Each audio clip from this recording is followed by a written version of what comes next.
I declare open this public hearing of the Hansard of the Human Rights Subcommittee of the Joint Standing Committee on Foreign Affairs, Defence and Trade in relation to its inquiry into gender equality as a national security and economic security imperative. I'd like to begin by acknowledging the traditional owners of the land of which we meet today. I pay my respects to elders past and present. I also acknowledge the cultures of any Aboriginal and Torres Strait Islander people present with us today.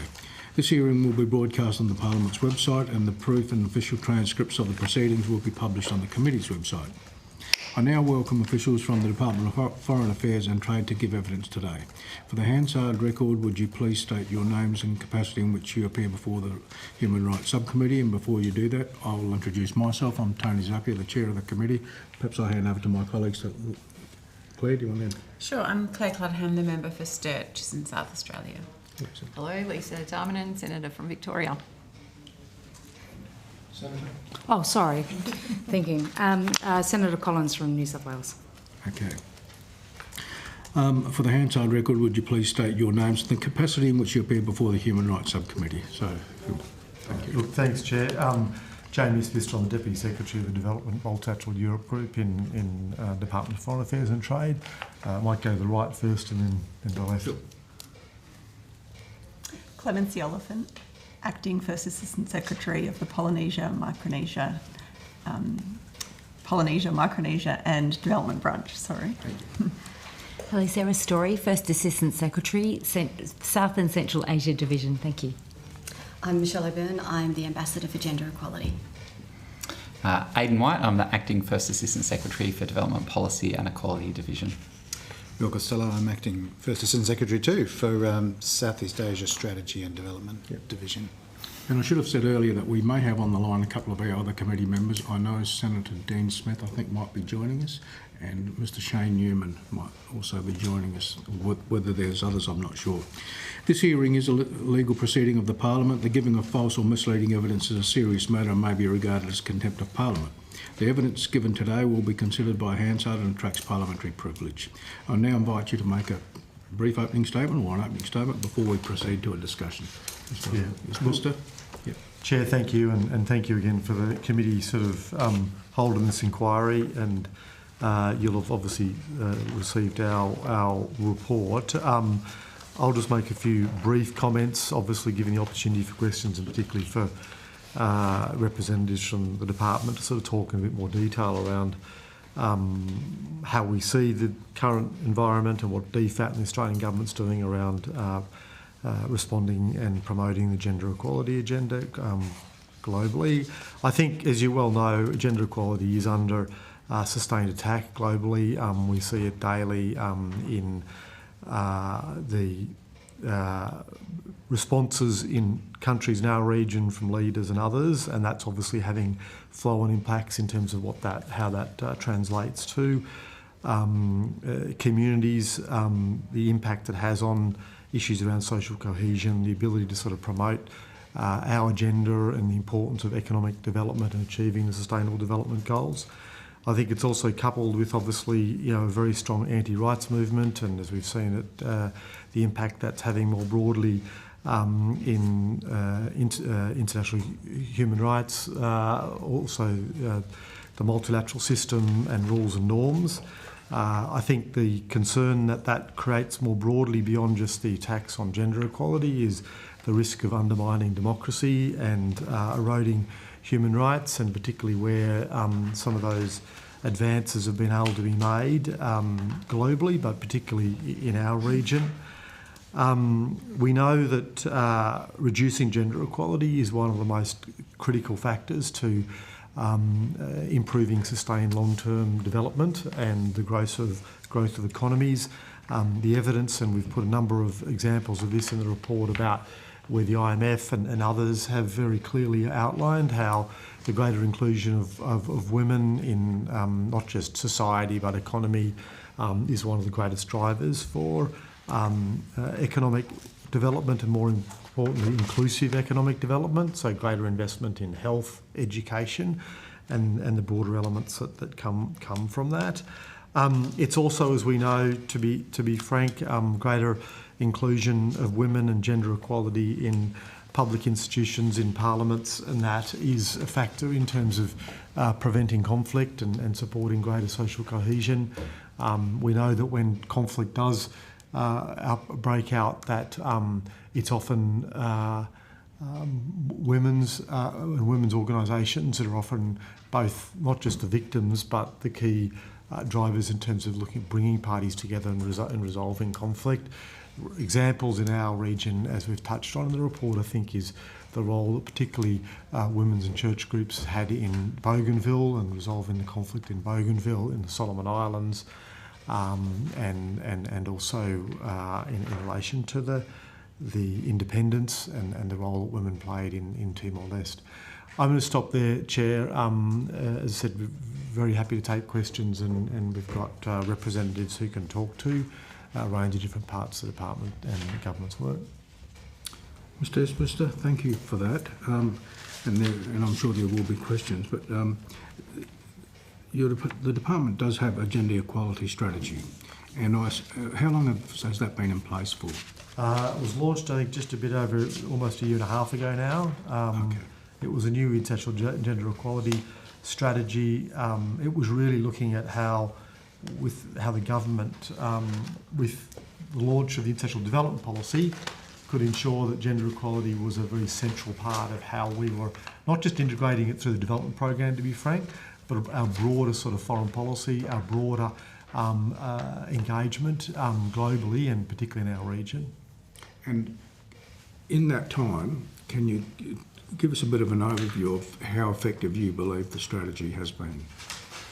I might make a couple of comments on that. I might ask Aidan and Michelle if you want to come on. But just to say, I mean, the government has had for some time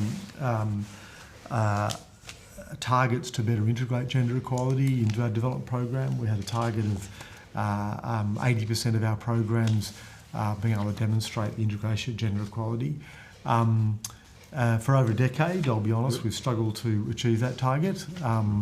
That can be looked at from two sides. It can be one looked at that it's an ambitious target that we've had to work to achieve, or it could be looked at as something that we've failed to achieve. I look at it and I think from the department it's been something that has driven a much stronger focus on it. We launched a new policy, and this last year was the first year that we've managed to meet the target of 80% of our programs integrating gender equality into it. Now, that's just one element. I'm not saying that in itself delivers and guarantees gender equality, but it has been something which over a sustained period of time, driven by the policy, has been a key part of how our posts, our discussions with the development partners and the new country development plans that we negotiate has gender equality as a central part of that discussion dialogue. But maybe, Michelle, if then you want to add to it, and then Aidan, and then... Thank you, Chair. So the gender equality strategy has a number of streams to it, which by having that strategy, we're able to then go in and have a more structured conversation, not only with how we spend our money, but how we partner to make sure that we're getting the outcomes. So it focuses on particularly prevention of violence, because that is, as we know, our region has some of the highest rates of violence against women and children in the world. And that is an indicator of participation within society. It focuses on economic participation so that we can get women into the economy, because if women are in the economy, we change the way their voices are heard, but we also create more stable economies. It focuses on climate change, because there is a gendered nature to how climate change, how climate emergencies affect women.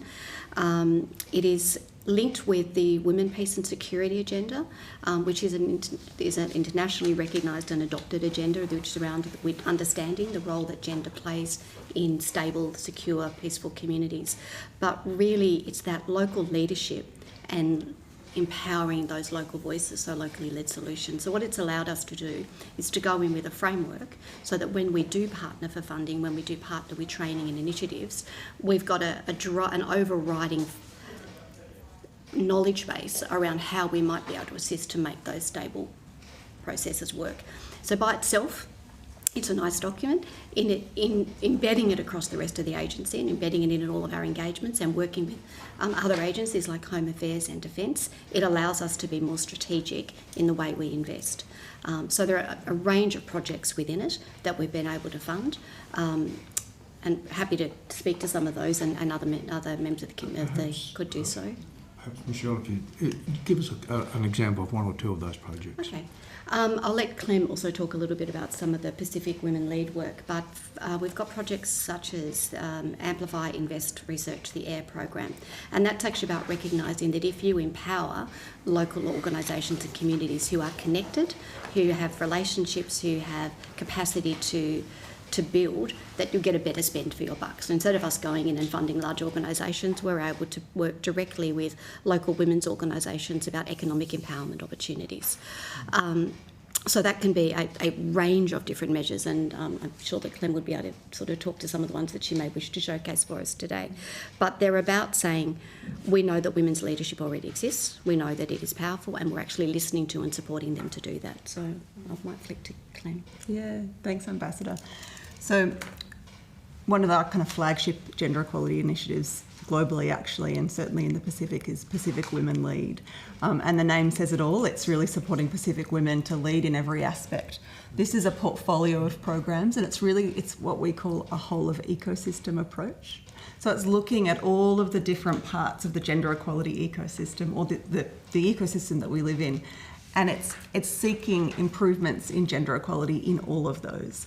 So from at the very top, regional political leadership of gender equality, we're working with one of the key Pacific regional organisations, the Pacific Community, to ensure that as a Pacific-owned regional organisations can be working with governments to ensure that gender is mainstreamed across all aspects of political and economic life. Supporting kind of a regional gender equality declaration by all Pacific leaders, so that gender equality is really baked into the regional architecture. So all of the kind of the regional plans, strategies and architecture really includes a focus on gender equality as a fundamental driver of economic prosperity and peace. Moving down there, looking at national systems, so ensuring governments have national laws and policies in place to protect women, to ensure their inclusion, and then moving down again into the community level. So working through civil society organisations on kind of a number of aspects of gender equality, so looking at violence against women and children, looking at political leadership, really importantly, social norms change. And so I think we've got about 120 partners that sit under this large initiative, and it's really working together in a whole of ecosystem way. We bring all of those partners together annually, and we find out what's happening at the very, very grassroots level, right up to that kind of high level regional political leadership. And what we see in doing that, in bringing together that very kind of large ecosystem approach, is that we're starting to get a lot more communication between what's happening for women on the ground in communities and what leaders are talking about. And last year at the Pacific Women Leaders meeting, Pacific Island Forum Women Leaders meeting, what we actually saw is we had a number of male leaders really championing gender equality and actually then taking those outcomes into the Pacific Island Forum Leaders meeting. So actually we had male Pacific leaders championing those outcomes at the highest level of kind of political interaction that we have in the Pacific. And that was building on data that was coming right up from the ground level. So kind of I think that what the gender equality strategy has done for us is really kind of centre it in everything that we're doing. So we've got this very targeted gender equality approach, as well as every single program that we're delivering at the bilateral level is looking at gender equality. And as a whole, you can really see some system change. Thank you. Now, I just should point out Madonna Jarrett has joined us from Queensland. Madonna, can you hear us? Can, thank you. No problems. Okay, I'm going to start. Lisa, do you want to go next? Because I want to give everyone a go. Golly, I have so many questions. I'll try and contain it. In your submission, you highlight that women are still largely excluded from the peace process.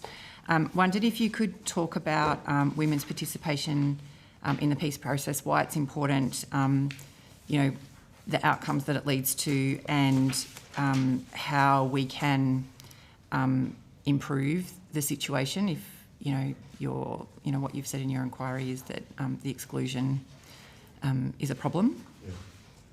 Well, maybe I'll do a couple of points and then others might want to come in. I mean, I think, yes, it's true. There's no doubt that there isn't a stronger participation involvement of women in peace discussions and negotiations, whether it's a national level or the community level. In our region, and particularly in parts of the Pacific and Melanesia, it's one of the key drivers of that is the lack of representation of women in the formal democratic processes, particularly in parliaments, and that's at provincial and national level. And I think that is one of the issues which, to be honest, Senator, we are looking at a much more intentional approach to how do we work and support efforts on this, and the Ambassador might want to talk on this in a second.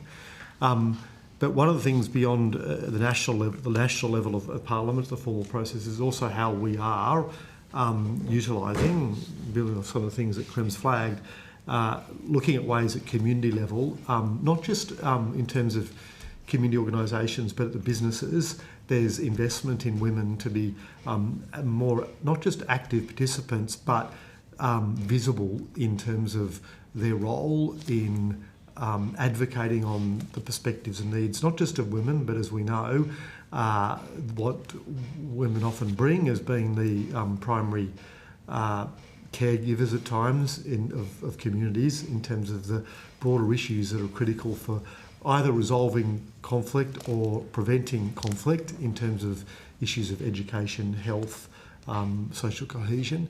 So I think there is no doubt that it's a space where we are struggling, where we know the benefits that come from it. And as I flagged earlier, even in those challenges, the role women played in the Bougainville and Solomons conflicts are examples of just how critical those participation roles are. I wouldn't say across the board. In the Philippines, for example, and other environments, there is much examples of very strong leadership and role of women in the formal parliamentary processes and that. But Bill, I don't know whether there's anything you want to sort of add on that. Yeah, thank you. So yes, Bill Costello from Office of Southeast Asia. So in the Mindanao, there is a long-running but very fragile peace process, and it's not all going to plan. Elections are being delayed and so forth.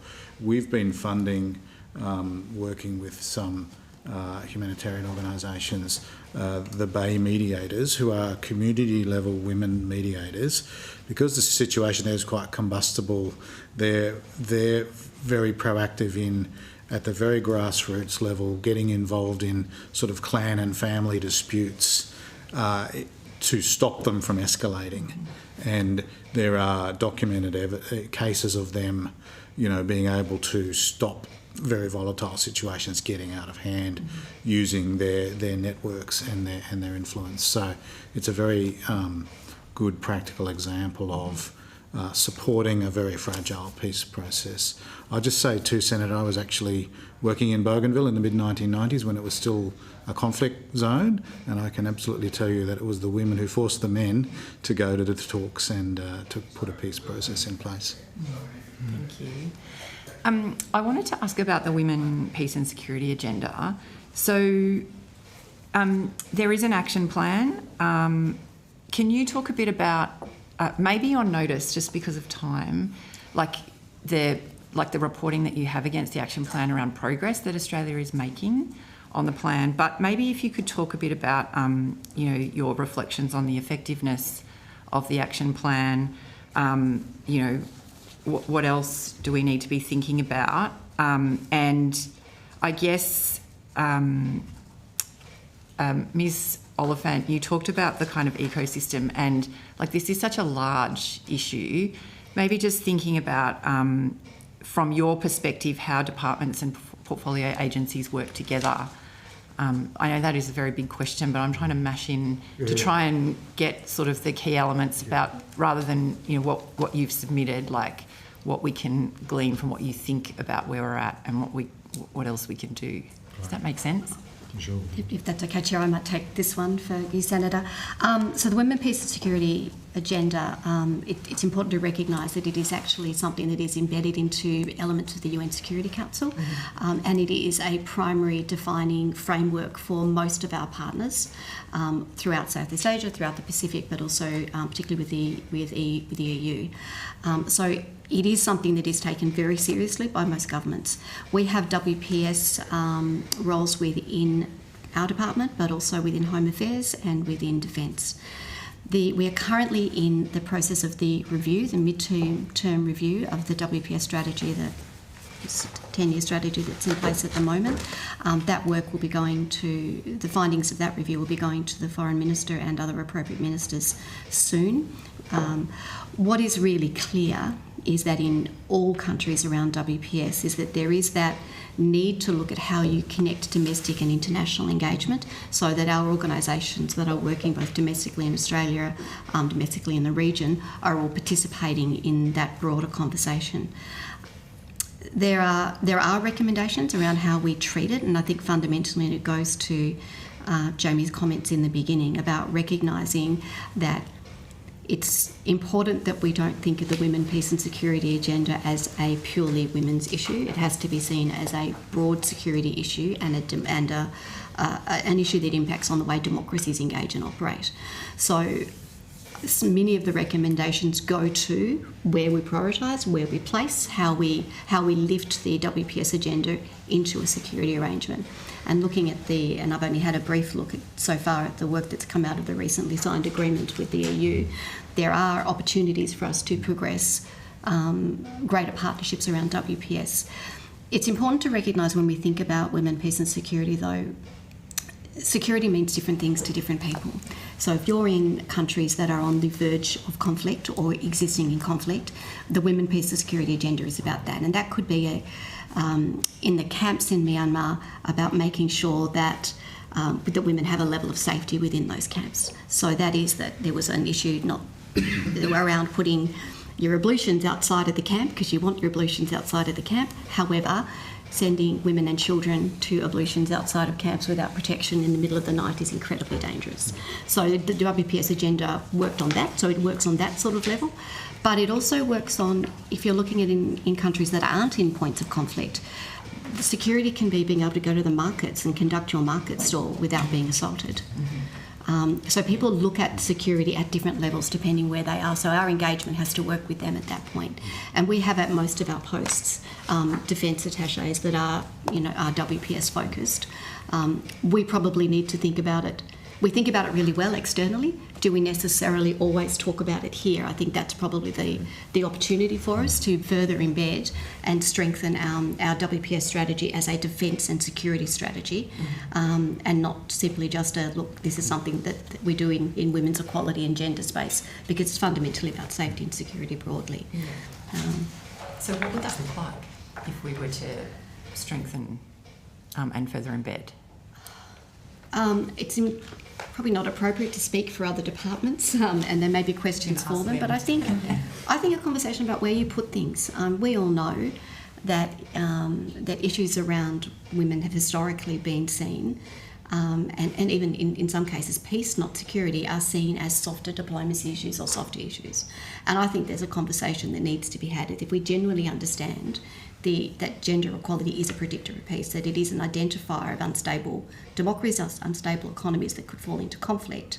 It's a recognition. It may not be the absolute cause of war that gender equality exists, but it does speak to deeper structural problems that might be within democracies and economies. And if we genuinely understand that, and I think we do because the evidence says it, then we need to also think about how we then ensure that we're embedding that as a security issue. The Foreign Minister says it quite a lot, that gender equality is not a nice to have, it's a fundamental economic policy, but it's also a fundamental security policy. And I think that's a conversation that we should be able to have with other agencies around how we embed that more strategically. Senator, if I could just add one more point, building on the Ambassador's views there on the review, I think it does really reflect on the strengths of the whole of government work, particularly on, say, the peace-mediated examples that we've spoken today. But I think when we think about emerging threats, say, in the cyber sphere and others, there's probably also a need, in addition to deepening, to how we think about other agencies across government beyond those core partners that have a role in that, particularly whether it's the E-Safety Commissioner, DQ on climate change, for example. Okay. We'll have to move on because otherwise not everyone will get a go. Senator Collins? Thank you. And I recognise that... Thank you, Chair. Recognise that we are short on time and I have a whole bunch of questions, so I'm going to... It might make it a little complicated, but I'm just going to try and chunk them together. So we're trying to understand, I guess, the link between, our gender equality programs and the evidence that we have. You have an overarching goal and DFAT of, all projects over $3 million to have gender equality mainstreamed into it. 80% of all investments will have gender equality mainstreamed or an aspect of it. It's not entirely clear, that's been in for a couple of years now, it's been reinstated. It's not entirely clear how that's tracking, who's accountable to it, whether the Ambassador is tracking that as part of the strategy as well. And when something is actually mainstreamed into it, just how effective is it? So I think the line in it is that 80% of all investments effectively address gender equality. And so, and this is, it should be a totally separate question, but this is a second tranche of it, is that, as a country participating in the global system, we track it through, the significant and principal projects that we do through our aid program. And my problem with that tallying has always been that what is significant? It could be a 1 to 2% factor of gender equality in these projects. It could be 99%, fantastic. And so how are we tracking with the principal projects, which obviously are going to be a whole lot more effective, when you look at that 80% of all investments effectively addressing gender equality. So how much of it is hyper significant, principal, how much is just a little bit, is this meaningful? And how can we assess the effectiveness of that? Maybe I'll make a first comment. I mean, there's definitely debates you can have about sort of how well targets at times and how well, policies really drive intent on it. But what we do know is without them, you don't have that sort of accountability sort of element of it. Actually, the reporting on it, I would say is pretty good. I mean, the requirement is it's got to be a primary or secondary objective that has gender in it. So, and then we have a process where I chair a development policy committee that approves all big investments over either over $50 million or of high risk that incorporates both external people from the department and people in the department to approve those investments. And one of the issues it looks at is how the question of gender equality is being considered or looked at within that program. And then there's a clear, transparent reporting at the end of the year based on the investments and programs. Where are we tracking? Have they or not been incorporated into it? So I actually think the system in terms of how we've tried to embed it into it, the targets we've got, and the reporting is not bad. How well that then we really know how much that difference is making in programs is always a question we can be doing better on, and which we need to be clearly thinking on. The step we've made, one of the very direct additional things we've made with the new policy is in the development partnership plans, which is what we have now with every one of our key country partners. Gender equality is a central part of that plan, and the key thing comes to what the Ambassador said. It's as much it triggers a conversation that we have with countries then about how are they thinking about the questions of gender equality, how are we trying to utilise our investments, not just our money, but the relationship with Australia in a way that opens a dialogue. And that's going to be different in different countries. I'm going to give you I'll just finish with one very practical example. I'm not going to say that Australia takes credit for this, but I have confidence it does come from the years of conversations around the impacts of sexual and gender-based violence in Australia, in Papua New Guinea, is Prime Minister Marape announced this week the launch of the Papua New Guinea Sexual and Gender-Based Violence Policy. He launched it. It was in Parliament. He's put some very ambitious indicators out on it. Now, some people might look at it somewhat cynically and go, well, sure, it's all say, but what? But it does provide us now a very clear thing that the Parliament itself is committed to, which we can then be looking at what does that mean in terms of the programs that we're partnering with you on education and health in the highlands, or with the upcoming elections in 2027, what do we sort of take? So it's absolutely a work in progress. I think targets and policies get you to a point, but alone they certainly... so I think the tracking bit's okay. I think the evidence of how well it's doing is the issue we've got to get better at, and particularly on our M&E framework. But I don't know, Michelle, others want to add anything? I'll probably do a more theoretical thing on how this works, Senator, and happy, I imagine we'll be coming back to talk to you again at the end, which will be interesting as well. The targets are important because we know if you actually deeply want to change a cultural reaction and the way that you might perceive something, you have to change behaviours. So to change behaviours, you need really demonstrable things. So this requires us to engage differently. And it is a long piece of work to shift culture so that gender equality becomes something that you naturally consider in the work that you do. And for many of our partners, it is not something that they naturally consider. So it allows us to create that conversation around how does this look. And going back to some of the questions before around practical examples, two of the ones that I tell a lot at the moment is we fund the Wolbachia program, and that's the malaria, the release of the mosquitoes that don't have malaria. That's the easy explanation. You wouldn't necessarily think that a scientific project around releasing mosquitoes that have a health outcome would necessarily be a gender project. But the people who are working on the science behind it are all women scientists. And the people that we are training to release them, who are having the conversations in their communities, are women. So those women are going out to communities and they are being seen as leaders in their community because they're able to talk about this great health initiative and because they're part of it. So that's shifted the way their communities view them. So there's that sort of on the ground example that I think we don't think about. So it's about recognising that we have these targets. It makes us think a little differently about how those targets might be implemented. So it just shifts the nature of the projects, which sounds little to us, but if you're looking at communities where women's voices are not normally always heard, and they're being seen as leaders, that also shifts the dynamic. And going back to, we talk about women in politics as being a defining thing of women's leadership, but women's leadership sits in many areas, and this is a way that you build that capacity.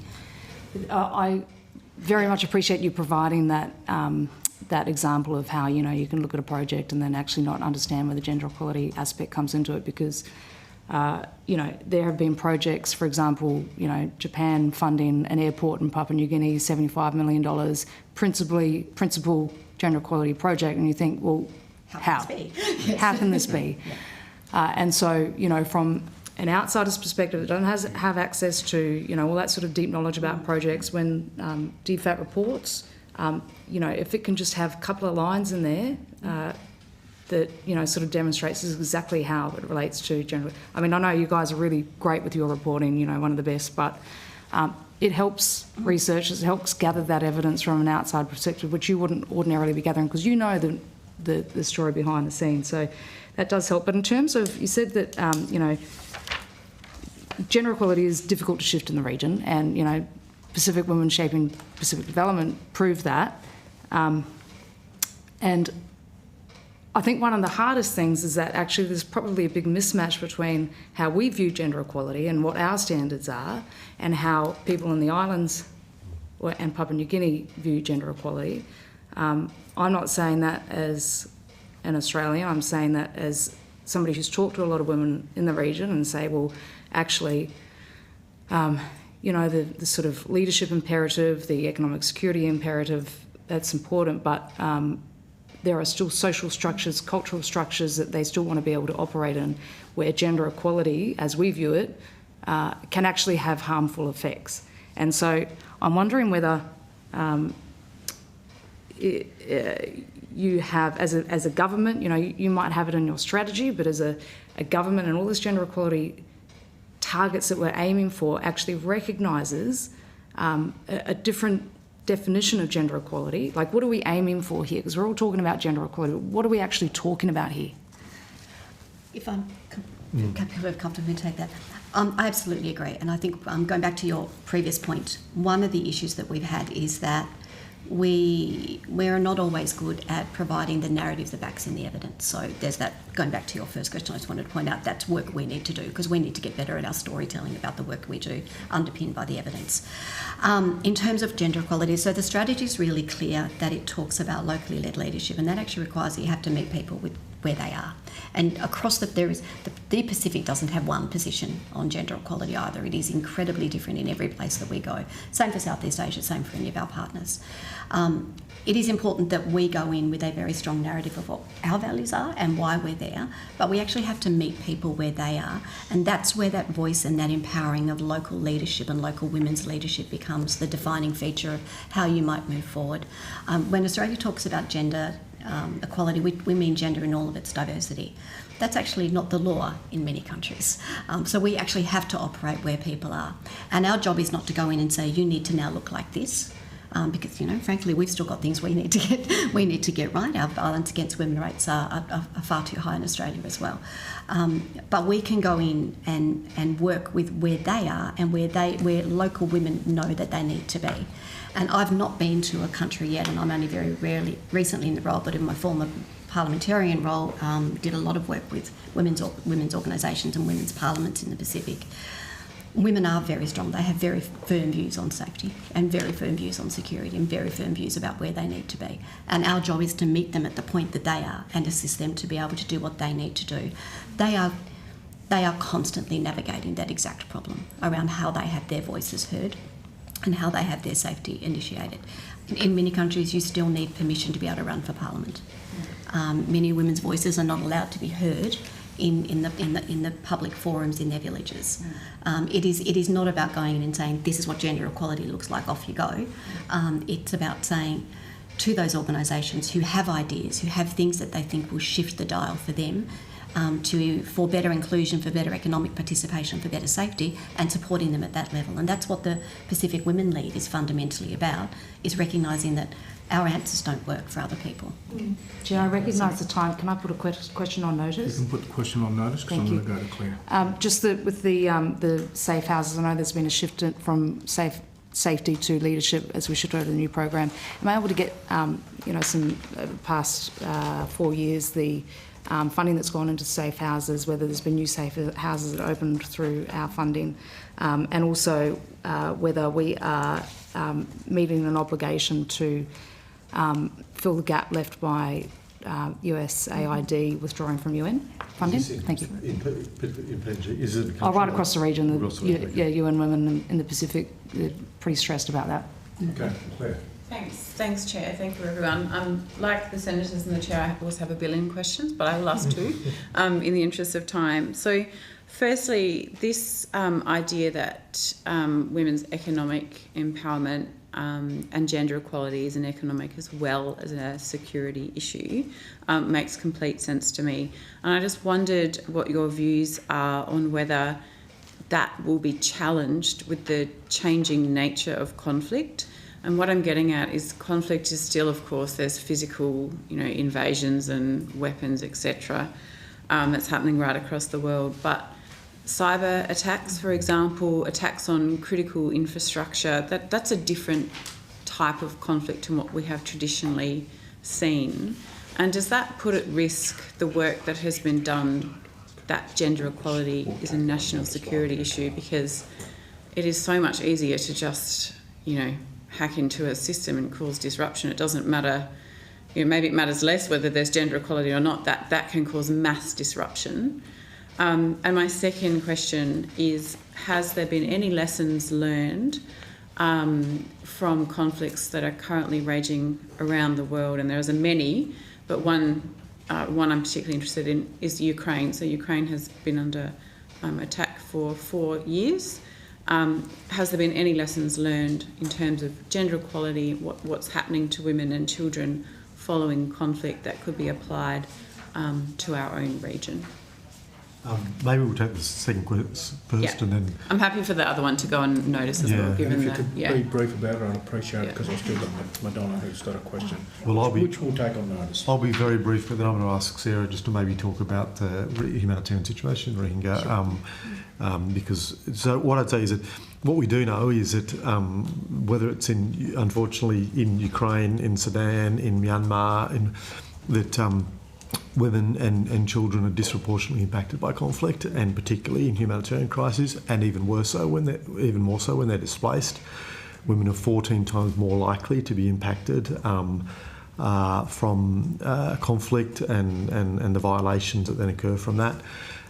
It has very much been a central focus of Australian government's humanitarian policy.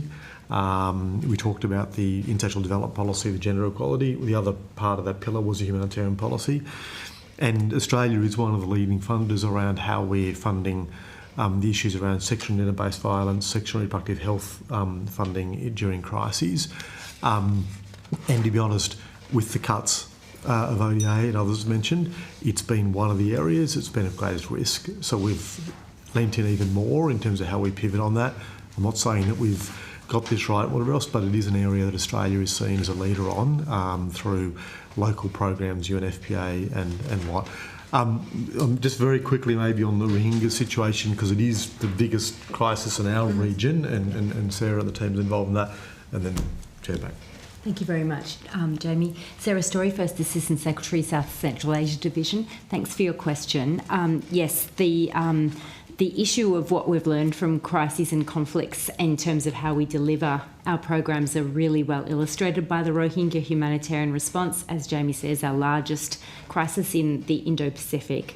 So we've invested $1.26 billion since 2017 in Myanmar, which is covered by Bill's area, but in Bangladesh as well. So most of the displaced population of Rohingya are in camps in southern Bangladesh, in some of the most egregious conditions, with donor cuts, etc. So we are always focused. It's a really good example, actually, of where gender is mainstreamed into all of our programs, because with less funds going into those camps, we have to be really careful and make decisions around where we can have best effect. And women are disproportionately affected by this situation. It's clear. When I've been to the camps, we always make time, for instance, it's just a small gesture, but sitting with women and hearing their experiences of how, what assistance they need and how we are impacting. Likewise, in Afghanistan, very protracted crisis there, described as a catastrophe, in fact, by humanitarian workers. So we're always looking for how we can actually best meet the needs of women and girls in conflict or post-conflict situations. Right, we're already at the end of our time. Shane Newman has just joined us. Shane, can you hear us? Good on you. Thanks, Shane.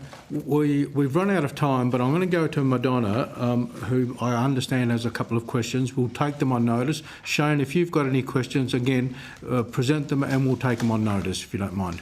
Yeah. Okay. Thanks, Chair. Yeah. Madonna, I'm handing over to you. Thank you, Chair, and thank you everyone for being here today. I'm really interested in the women's economic empowerment piece, and specifically also Pillar 4 of the International Gender Strategy around inclusive trade.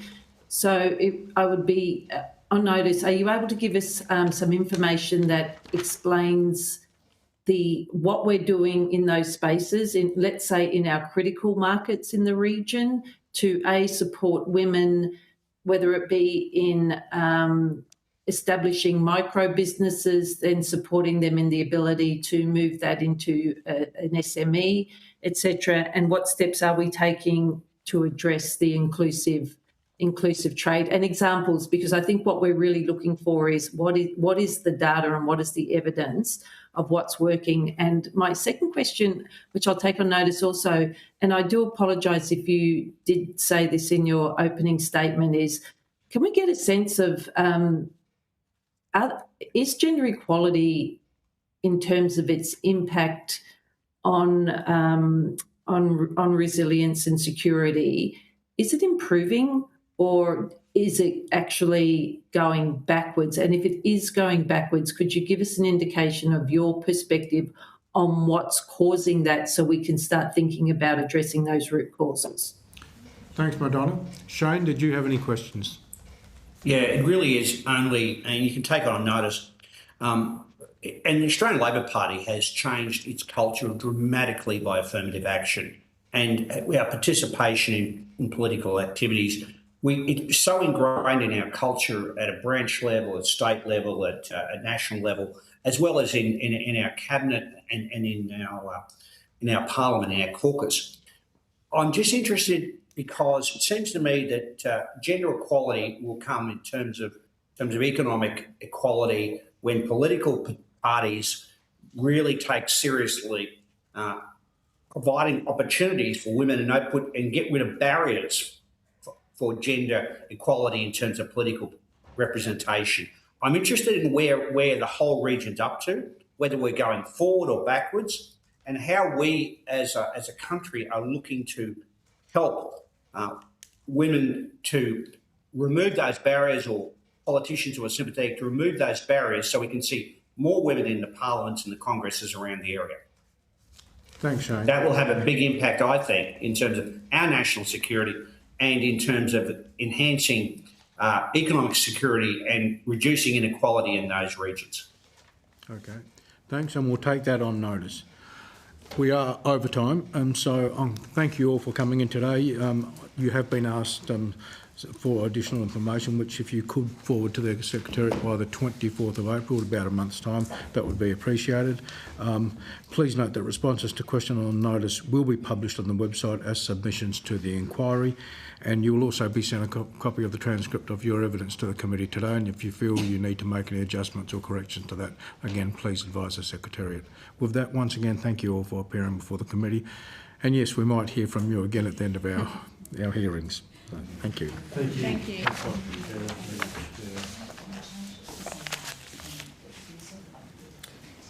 So one of our two witnesses is online. And, Yep.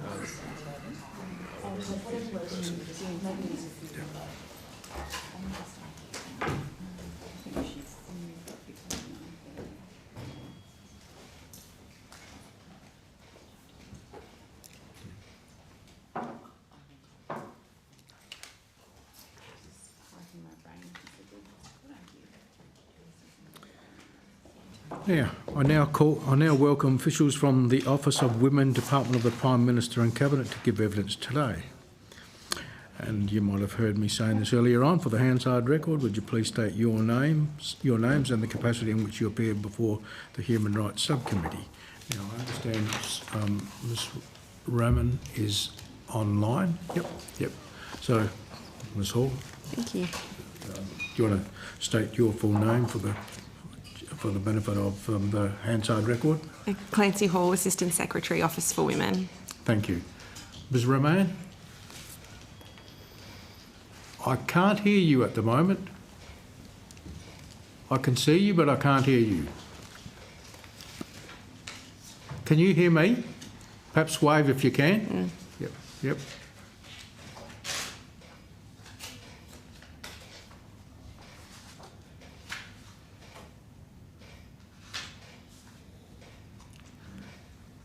If you can hear me, I'll just go through a couple more formalities and then hopefully we can get your voice coming over. This hearing is a legal proceeding of the Parliament. That giving of false or misleading evidence is a serious matter and may be regarded as contempt of Parliament. The evidence given today will be recorded by Hansard and attracts parliamentary privilege. And I would now invite you to make an opening statement, and I'm not sure who's going to do that, but how are we going with the... Can you hear me now, Chair? Yes, we can. So, again, if you wouldn't mind, just for the record, stating your name. For the record. Thank you. Padma Raman, Executive Director of the Office for Women in Prime Minister and Cabinet. Okay. I've got a very, very short opening statement. Okay. So thank you so much for inviting the Office for Women to appear at today's hearings. As you've heard, gender equality is fundamental to economic prosperity and national resilience. And we were really happy to see so many of the submissions note the critical nature of gender equality to Australia's national prosperity and stability. OFW uses Working for Women, our gender equality strategy, our national gender equality strategy, as a strategic framework alongside Commonwealth levers for gender equality to improve women's lives in tangible ways. The office focuses primarily on shaping domestic policy to support the government's vision for gender equality, an Australia where people are safe, treated with respect, have choices and have access to resources and equal opportunities no matter their gender.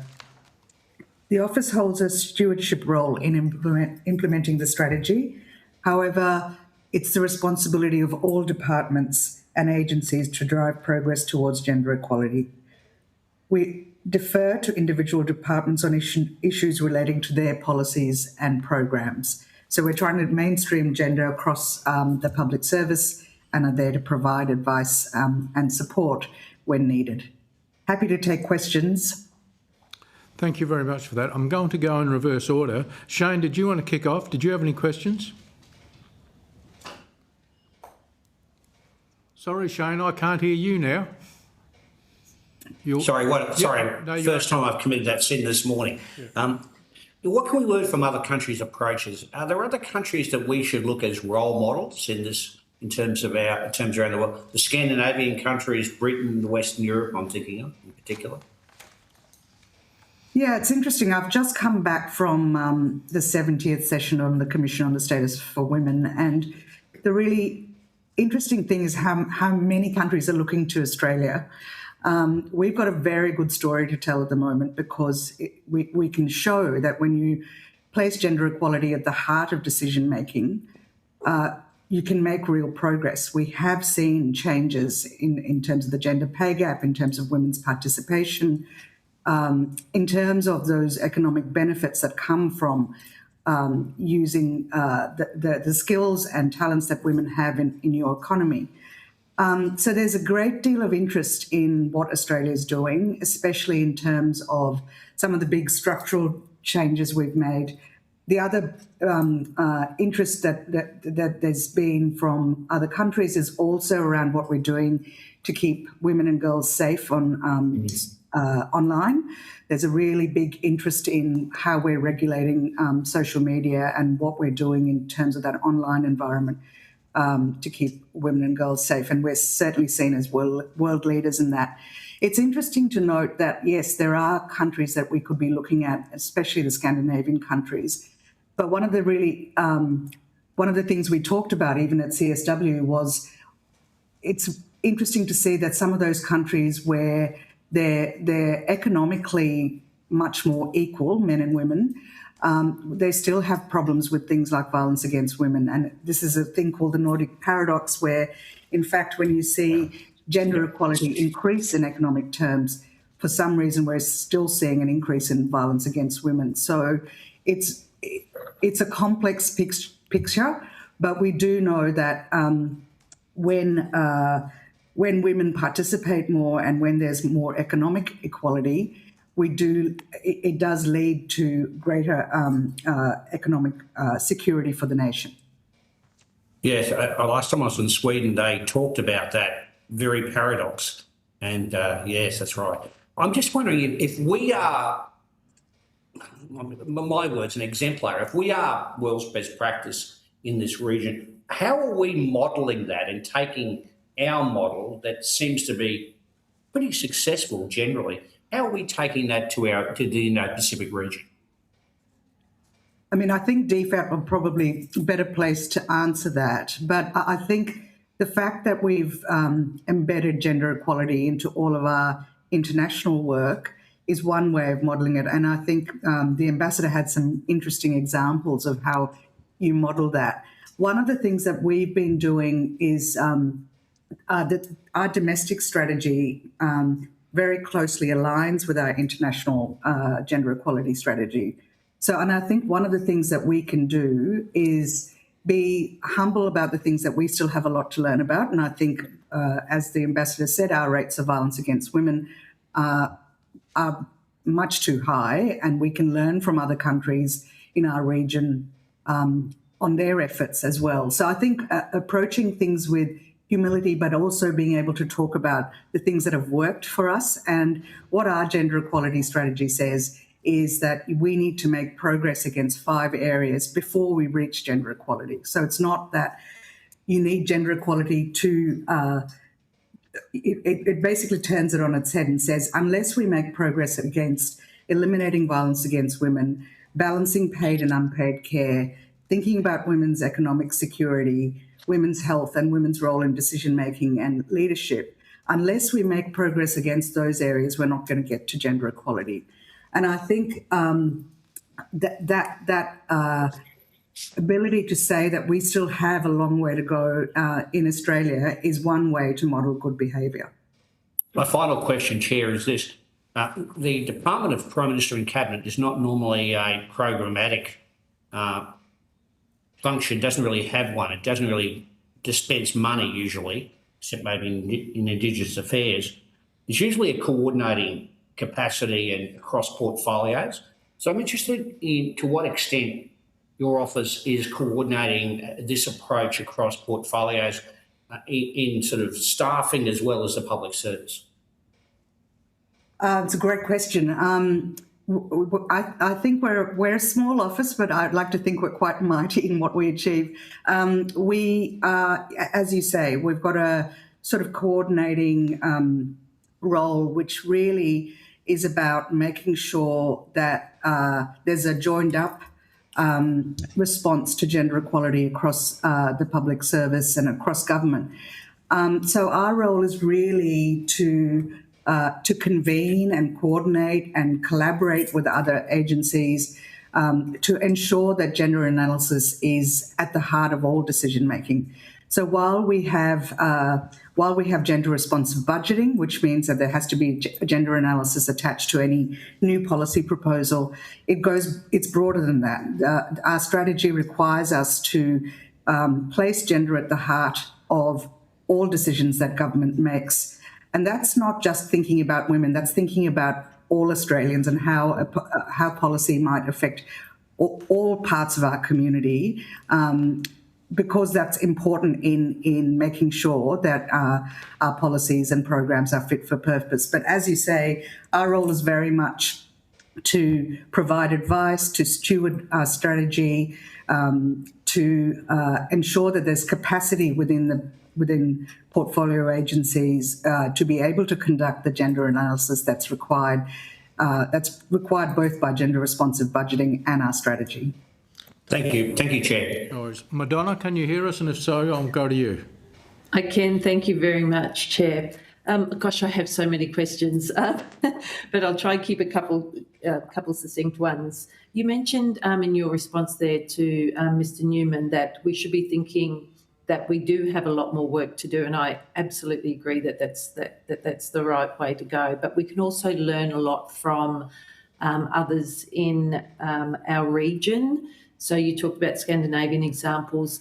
Are there examples in the region that you think would, who should we be looking at, and what are some of the best examples there? Yeah, I mean, I think there's an assumption that, we're doing really well. And what I love this example of, I thought that we were one of the first countries to introduce paid domestic and family violence leave, and was very proud that we've done that. But I only recently found out that the Philippines introduced it back in 2004, 10 days of paid domestic and family violence leave. So there are interesting examples from our region that we might not necessarily think of. And there have been very many different approaches to things like domestic and family violence. Singapore, for example, has a system where when someone calls in, they've got a national helpline, and if someone calls in having experienced violence, they have a joint approach of a police person and a family violence worker going to the incident together and conducting a risk assessment. And then if they've determined that there is a serious risk, the police officer can issue an order. But if the risk is really serious, they can also do things like put an electronic bracelet on the perpetrator. So there are there are unusual and interesting and innovative examples from all around our region. And I think one of the things that is really important is for us to have a really open mind and see where things are working, and be open to the fact that we might not have all the answers, and that we need to keep working on this to. And one of the benefits of coming back from something like CSW, which is a multilateral fora, is that you see that we all have similar problems in this area, and there is so much to gain from actually listening and learning from other countries in the region.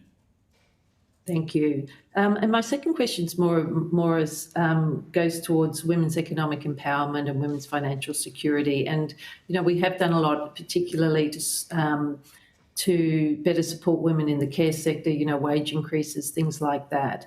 I'm getting a sense that even though we're taking really positive steps there, if we look at the long-term economic strength of women over the course of their career, looking at superannuation, that instead of that gap closing, that gap starting to widen. Are you seeing that? And are there policy initiatives underway or some thinking underway in terms of what else can be done there? I might throw to Clancy in a second for some more detail on that. But I think it is really interesting to see that, while we're doing a lot in terms of women's economic security, but that's also changing gender norms. So when for example, what we've seen, and this is very early evidence, but when we've actually increased the wages for aged care workers, for example, we're actually starting to see men come into that workforce. So I think it's really important for us to be thinking about, when we're thinking about women's economic security, also thinking about how we change that relationship between men and women, especially in terms of care. We know that women's unpaid care work keeps the economy going. But if we had men doing more of that unpaid care work as well, or sharing the care work, we would see economic benefits across the economy. Clancy, do you want to address the issues around superannuation and whether we're seeing a bigger gap? Yes, I can. So I think the gap in superannuation is different when you look at different age ranges, and we could provide some information on notice. I'm just looking at our latest Status of Women report card, which shows that that there is a kind of narrowing in the superannuation gap overall, but when you look at particular age cohorts, there is a widening. So obviously there's differences in labour market participation by women over their careers in different age groups. And as Padma said, that caring contribution that women make disproportionately to men does impact superannuation. So when I look at some of the data that I've got in front of me, women approaching retirement, so 60 to 64 have 25.7% less superannuation than men of the same age, and that's an increase of 2.6 percentage points from when from an earlier data point. But then when I look at the Status of Women report card that we released on International Women's Day, it shows that overall the gap is narrowing, and that's just the difference in the different measures, whether you're looking at age cohorts versus overall. And that's the nature, I think. Tell me if I'm incorrect here, but that reflects where super and where women's the number of women working where they're working, Absolutely. the wages that they get paid over that long period of time. So do you think though, because it's narrow at the lower end, that means it will be continued? Can we hope that it's going to continue that to be more equal as they get to 60 to 65? I think That's the hope. Yeah. Or do we have work to do to make sure that happens? That's even the payment of superannuation on paid parental leave is an important step in recognising that those periods where women leave the workforce are when impact on how much super they might end up having. So hopefully over time, some of the measures that we've put in place will actually narrow that gap. Yeah, Okay. yeah. I'm going to have to move on. Yeah, Jess? thank you. Thank you, Chair. No, I'll go to you. And Thank you so much. I just firstly want to ask, so, stay focused on the terms of reference here, which is the link, I guess, of gender equality to foreign policy, defence, national security. The example, Ms. Rahman, that you gave before about social media and increasing the safety of women online. We know right across the Pacific that there is a huge problem with online safety for women. So I'm going to squish this into two questions into one. Is your office providing advice to DFAT or to DFAT on how to increase the safety, the online safety of women in the region? But secondly, in terms of reference, we understand the link between the actual evidence of this and lifting gender equality. And so, I know it's only been a short amount of time that we've had this new legislation in place, but do you have any evidence yet that it is actually increasing the safety of women and girls online? So we certainly work closely with the e-safety commissioner, and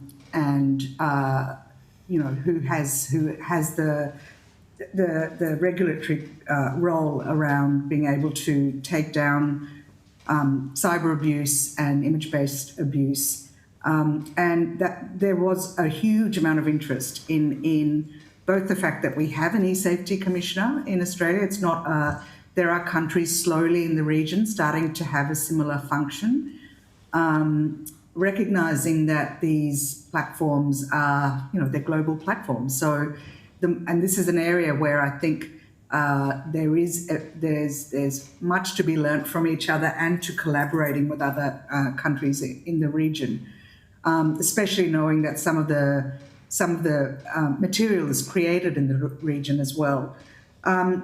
I don't think there's evidence yet. I think it's too early to say whether it is keeping people safer, but it clearly, anecdotally, it is the social media pause is giving adults in children's lives the license to be able to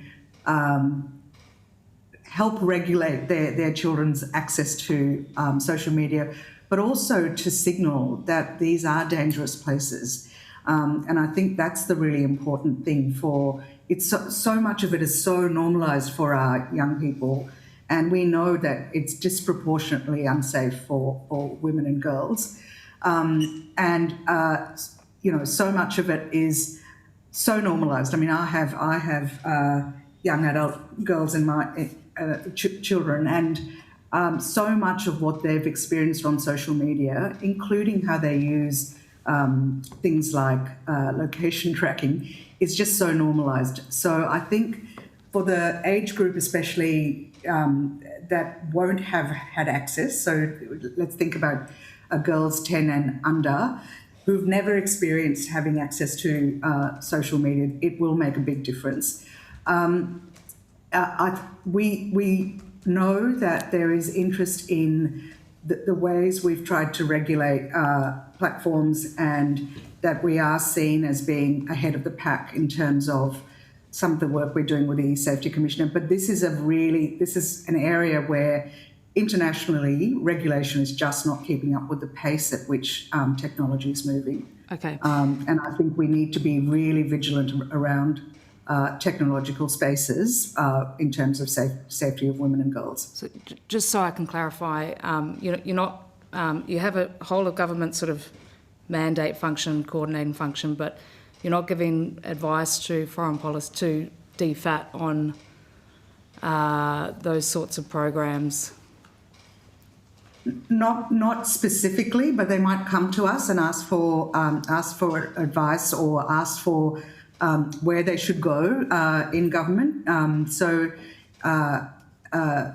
we do have as I was saying before, a sort of convening, coordinating role across government. So if we don't have the answers, we should be able to point to the agency or the areas of government that might have the expertise. But clearly around women's safety, while DSS has the policy authority around safety, we have a coordinating role. So we do try and coordinate efforts across government on issues around gender equality and women's safety in particular. All right, so the engagement pretty low. I just want to quickly make the point that I know a lot of teenagers, because of the new regulation, they've actually all been pushed out of their family sharing apps. So the control for parents, the oversight is actually now taken away from them. It's actually a bit of a sleeping disaster. So I just want to flag that so that you're across the issue. I'm not entirely sure that the safety has increased. I think the security risk has increased for young women. I want to thank you also for acknowledging, I guess, an uncomfortable truth about lifting gender equality and its link with the lifting of domestic violence. You mentioned before that across all levels of decision making, you advocate for gender analysis to be at the heart of it all. Do you also advocate for do no harm to be at the heart of all of that decision making process? It's not something that's actually written into the strategy, but you would hope that that's what all government decision making tries to achieve. You know, the safety and well-being of all Australians. It's not something specifically that the Office for Women has as its functions, but I think in a broader sense, that's clearly what we would want to achieve in government decision making. Thank you very much. Thank you, Chair. Claire? Thanks, Chair. I have two questions. They're quite different, so I'll ask one and then move to the other after your first answer. So one of the things that jumped out to me about the strategy for gender equality was that education in and of itself didn't have its own priority area. It's kind of, it's referenced in various forms throughout the different priority areas. And I just sort of was quite surprised by that. And by education, I mean not only education about gender stereotypes, etc., but education initiatives that can empower women to get the skills and training qualifications that they need to achieve their own economic agency. But I did wonder about very early aged education strategies or policy initiatives that the Office for Women is looking at and providing advice to government on. And the example that I give is my nephew. He said to me when he was just 4 years old, he said, "Oh, Auntie Claire, girls are nurses, boys are doctors, and girls like rainbows, boys like monsters." And this is funny, but it's also incredibly concerning. And my husband said to him, "Oh, no, I'm a boy, I really like rainbows too." And my nephew was like, "No, you can't. You're a boy, you like monsters, girls like rainbows." And so he's 4 years old and he already has this idea in his head. And he is from a family where the adult women in his life have, like myself, his aunt, and my sister, his mother, have leadership roles in their careers. And so what early education strategies or intervention strategies is the Office for Women looking at for children of that age and gender stereotypes? Because we all know that then leads to disproportionate amounts of unpaid care because of these ideas they get ingrained so early in life.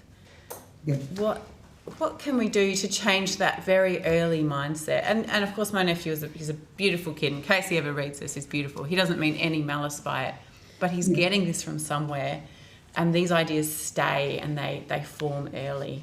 How can we change that? It's a great question, and one of the things that our strategy does, and I think it's an interesting point about education, that what the strategy recognises that while we need to make progress against those 5 areas I talked about, it sits on a foundation, what we have as a foundation is very rigid stereotypes. And we recognise right through the strategy that until you deal with those rigid stereotypes, we still have a lot of work to do. And I think it's really interesting how stubborn those stereotypes are in Australia, possibly more so than other developed countries, and that's something interesting to look at.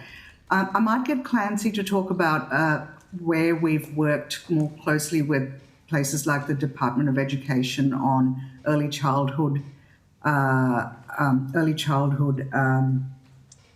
programs, and also maybe if Clancy, we could take some of that on notice to provide more information to the committee. So, as Padma said, that foundations area in working for women is the space where we capture that very issue. And just having a look at our reporting framework, there's a number of indicators in there that we'll measure against around girls studying STEM in Year 12, boys studying health and arts in Year 12, women and men's employment in university, things like that. So that education piece, that pipeline, we're looking at it from that perspective.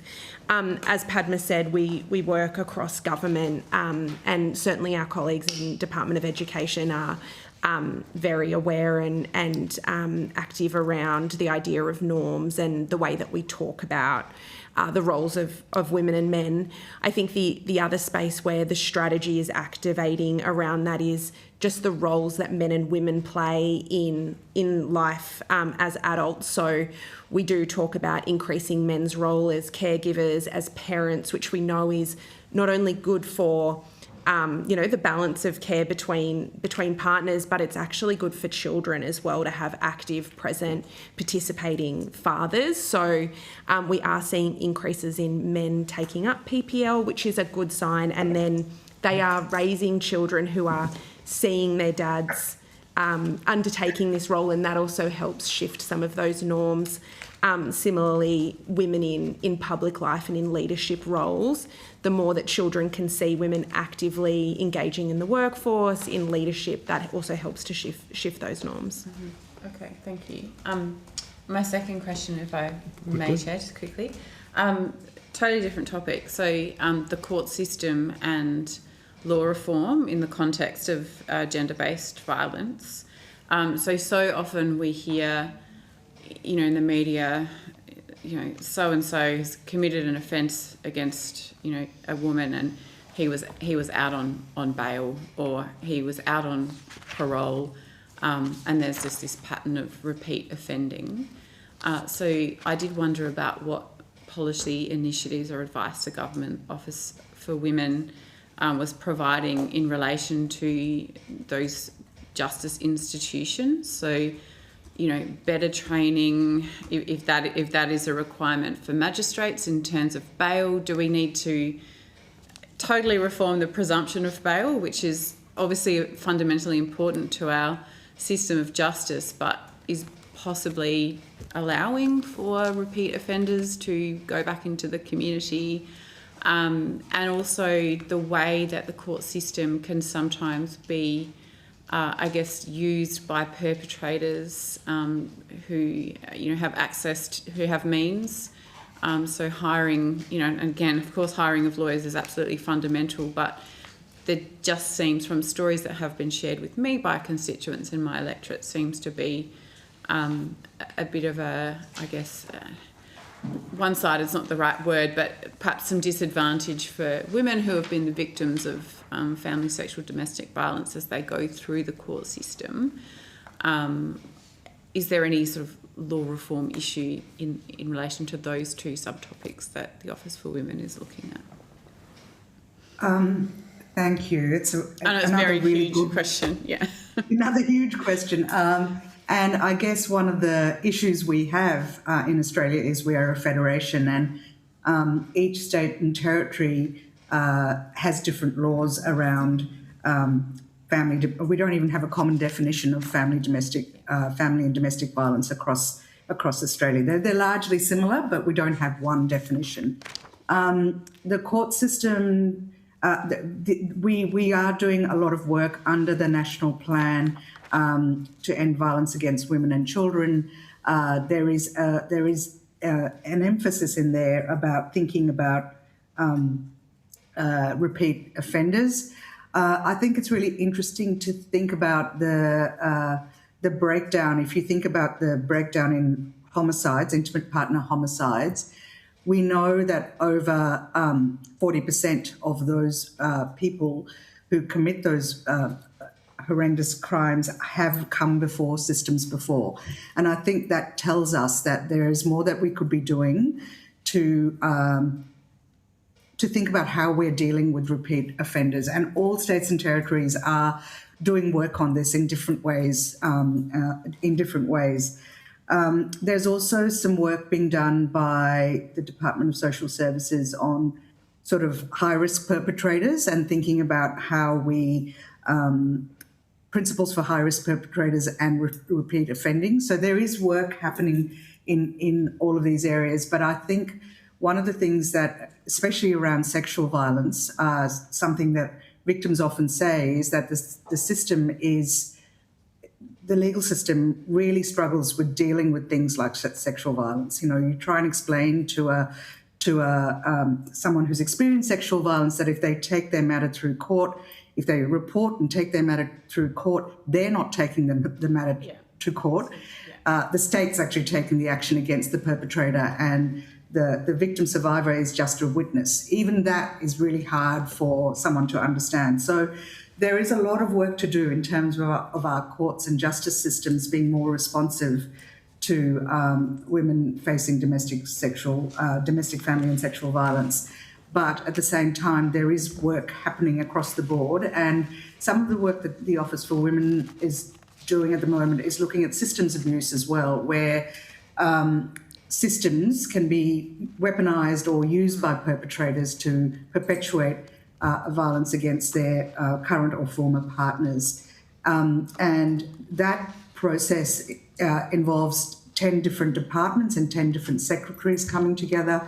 And certainly the Attorney General's Department is also looking at courts and their systems in that process to identify where systems might be being used to perpetuate further violence against women and children. I'm going to have to go to Lisa. We've got 5 minutes, so if everyone can keep it brief, it'll be appreciated. We've got Senator Dean Smith on the line as well. Okay, thank you, Chair.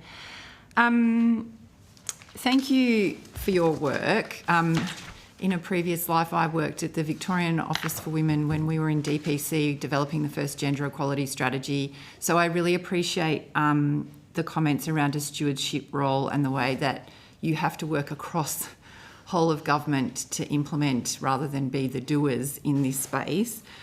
I wondered, thinking about the terms of reference of this inquiry and around, economic and national security, domestically, but for us internationally, what your observations are around how your work could be improved and how we can scale up intergovernmental efforts to advance the sorts of objectives we're talking about in this kind of national security space through the work that you do, given that you have such a broad remit, but you are really working with everyone else to facilitate them doing things. Just what are your observations around how your work, what would make it easier for you across government? What would make it easier? Having many more of us. That's a bit of a flippant response. But look, I think our central role is actually to provide that expertise and the ability for other agencies to be able to take this on. The link between, and this was again something that was coming through loud and clear over the last couple of weeks while I was at the UN, the links between sort of misogyny and violent extremism is something that's being recognised across the world, and so the importance of gender equality to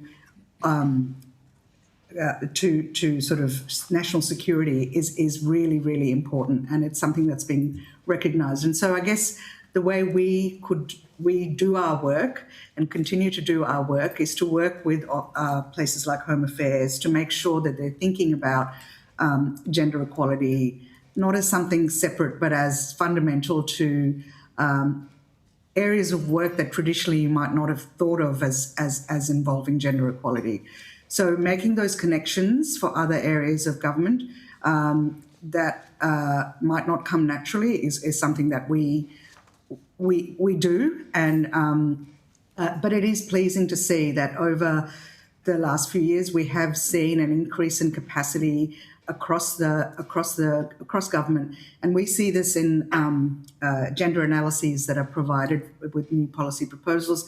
The quality of that in terms of gender responsive budgeting has been improving, which shows that our colleagues in other departments are their capacity is being built around being able to think about gender in all of their decision making. Is there anything you want to add to that, Clancy? It's a bit hard when we're not in the same room. No, I think that's right, Padma. We also, as part of that, develop resources and guidance to help agencies in doing that work, so that we teach them to fish as opposed to kind of fishing for them. And just to Senator Collins' question before about harm and the way that that's looked at in our latest version of the guide, the gender responsive budgeting guide, we do talk about safety by design, about thinking about preventative measures around violence in gender analysis. That's explicitly drawn out so that we're bringing that connection into that resource. Thank you. Thanks, Chair. Senator Dean Smith. Dean, can you hear us? I can hear you very well, but I don't have any questions for the witness. Thanks, Dean. Well, it is just about 10:30, so I'm going to wrap this up. Thank you for appearing before the committee today. Have you been asked? I think you were asked some questions, but if you can provide that additional information by the 24th of April to the Secretariat, that would be appreciated. Please note that responses to questions on notice or any additional material that you provide will be published on the website as a submission to the inquiry, and you will be sent a copy of the transcript of your evidence to the committee today, and if you feel you need to make any adjustments to that evidence, again, please contact the Secretariat. With that, I end this session. We will take a 5-minute break and resume at 10:35.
As we're going to run out of time.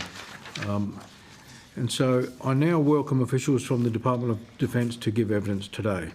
For the Hansard record, would you please state your names and the capacity in which you appear before the Human Rights Subcommittee? Who wants to go first? Sure.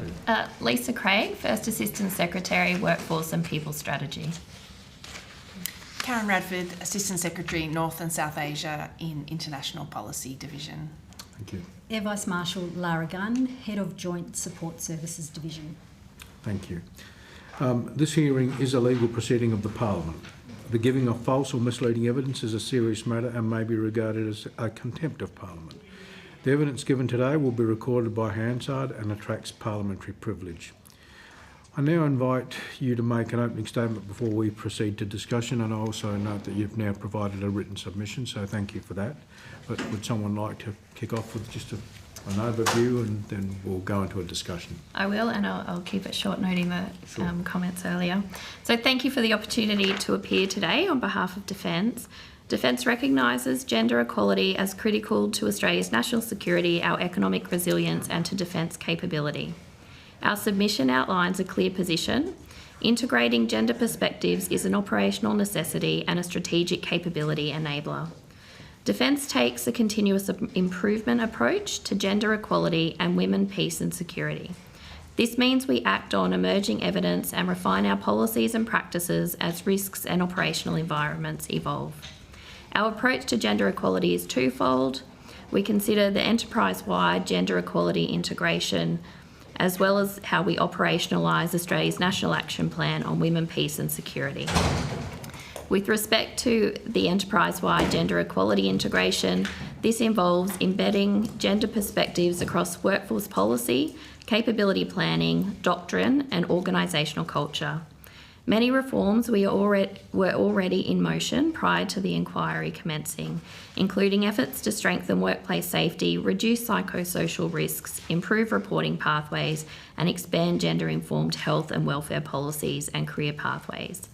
These reforms reflect Defence's long-standing commitment to creating a safe, inclusive and high-performing organisation. With respect to operationalising Australia's National Action Plan on Women, Peace and Security, Defence has been implementing this plan for some time and continues to integrate gender perspectives into planning, training, international engagement and the conduct of ADF operations. This is an ongoing commitment supported by both military and civilian defence leadership. We welcome the ongoing engagement with the committee and across government to continue lifting Defence's performance and ensuring gender perspectives remain firmly embedded in Australia's national security architecture. Thank you, Mrs. Craig. Can I just kick off with this question? What international or multilateral engagement does Defence lead to support gender equality? And in fact, I'll link it to my next question. And how do women contribute to peace building and conflict resolution? And I ask that more so with respect to how we associate with other defence forces in other countries, given that I know that we've had a strategy in this country to change the culture within our defence services.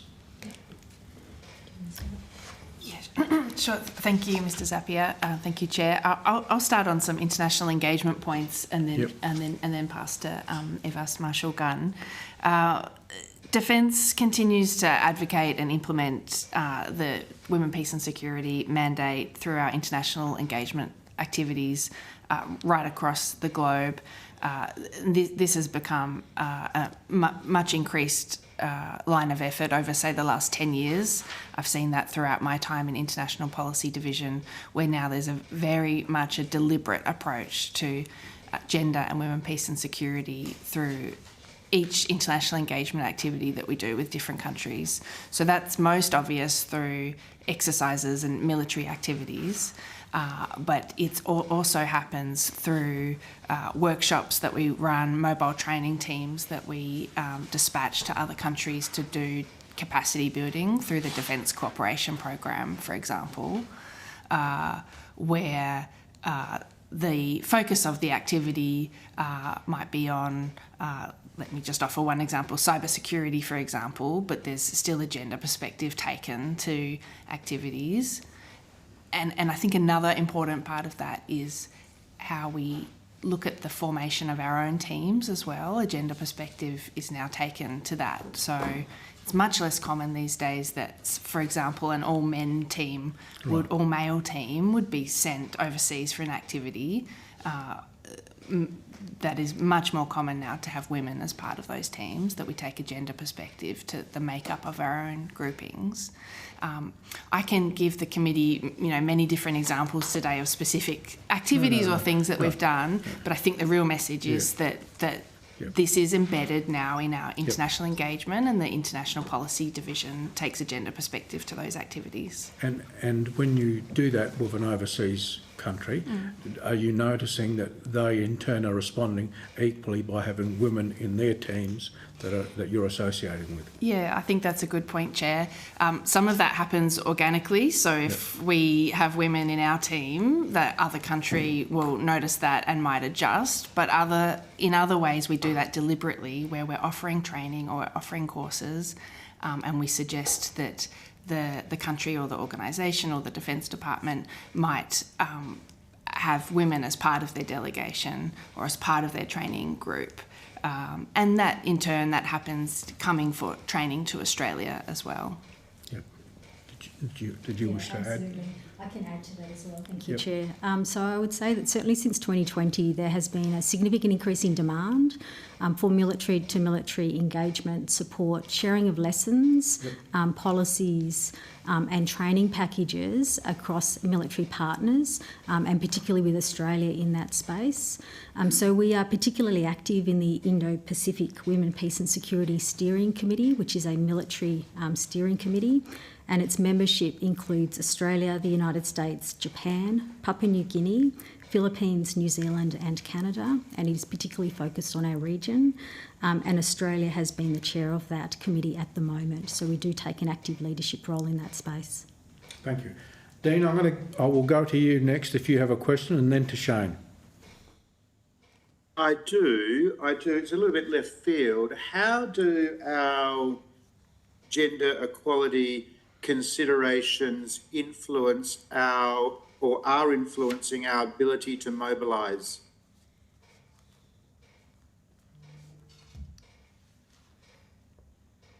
Who wants to have a go at that one? When you say mobilise, Senator, are you meaning deploy?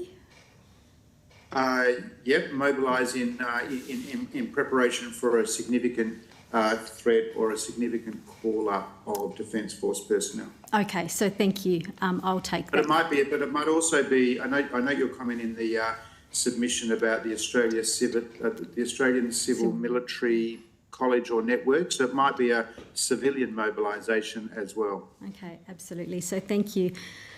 So from a military mobilisation perspective, which I can speak to, we have, I'm speaking from a gender, peace and security perspective, or a women, peace and security perspective.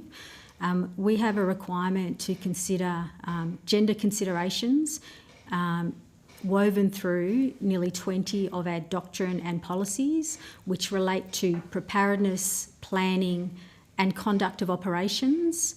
And we also have permanent gender advisors who are trained in women, peace and security and provision of gender advice to command embedded in our single service headquarters and our operational headquarters.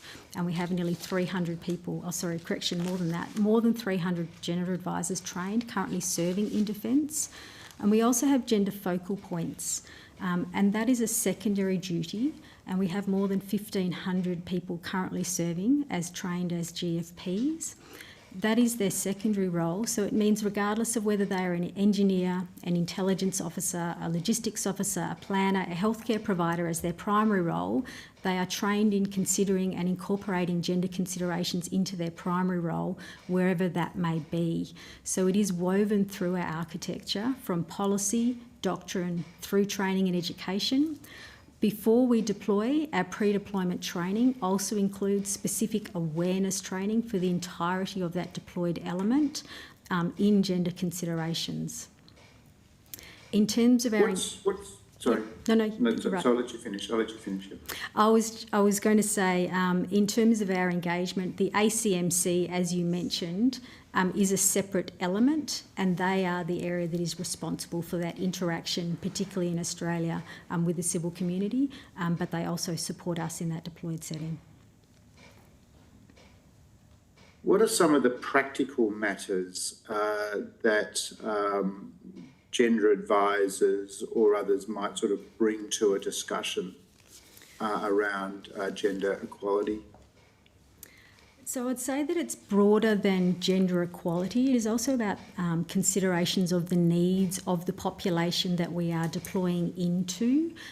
Yes, that of women and children, which we recognise and understand and strongly support are highly impacted in the environments we go into, regardless of whether that is a humanitarian assistance, a disaster response or a conflict area, but also to consider the needs of other vulnerable parts of that population, which can include children, it can include men and other marginalised elements as well. I can provide some specific examples from our mission in South Sudan at the moment, if that would assist. Yeah, please, yeah. So last year we had a gender advisor in the mission in South Sudan who specifically identified the specific risks in that mission around conflict-related sexual violence, was able to work with the command team in that location to identify the contributing risk factors, whether that was location, population, movements, and how that UN mission and that UN footprint could look to address through their security patrolling, through their engagement with the local population, their engagement with the women on the ground, and using their knowledge, their advice, their expertise in informing how that mission could better support and protect them and help mitigate some of those risks. So it informed the mission so that they knew what to be alert to in terms of types of behaviours that then strengthen the effectiveness of the mission. Absolutely. They identified hotspots. They also identified early warning indicators, and that altered their patrolling patterns and also their patrolling times, both in terms of locations, times, and the composition of their patrols. Was that a... is that a standard example? That example, can you point to an example like that across various activities, or was that unique in its effectiveness, success, or is it typical? I would say that those considerations are typical and increasingly so as we continue to learn from other operations, other activities, and consider other risks, and including technology-related risks as well that are increasingly prevalent on operations, and so incorporating those considerations and sharing those lessons. But changing patrolling to better protect the population is not new and it is not uncommon, but this was a very particular specific example in that space. Dean, I'm going to have to go to Shane and then I'll go to Claire. Okay, thank you. Yeah.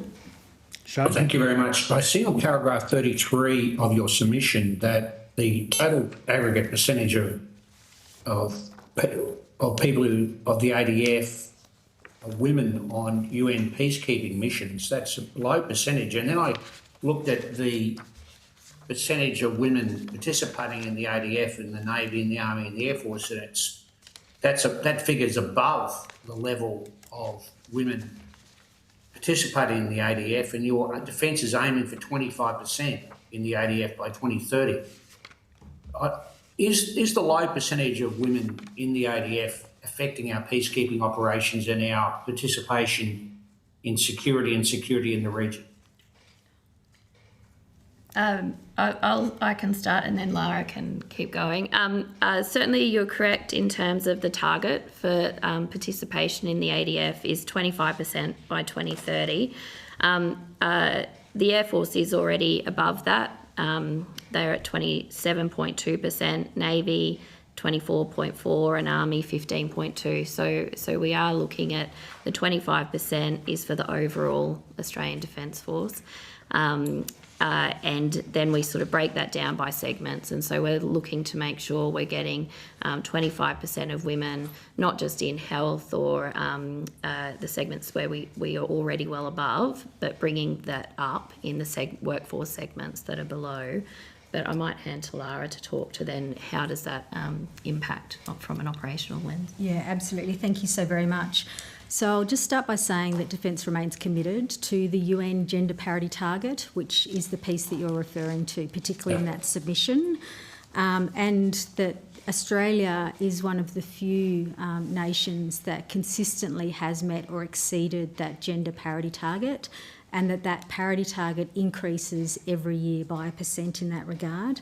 You're quite right that there are some years that becomes more challenging for us, and it is directly related to the composition of defence, but it is also directly impacted by the type of mission positions that we are looking to fill or that are open to us in the UN.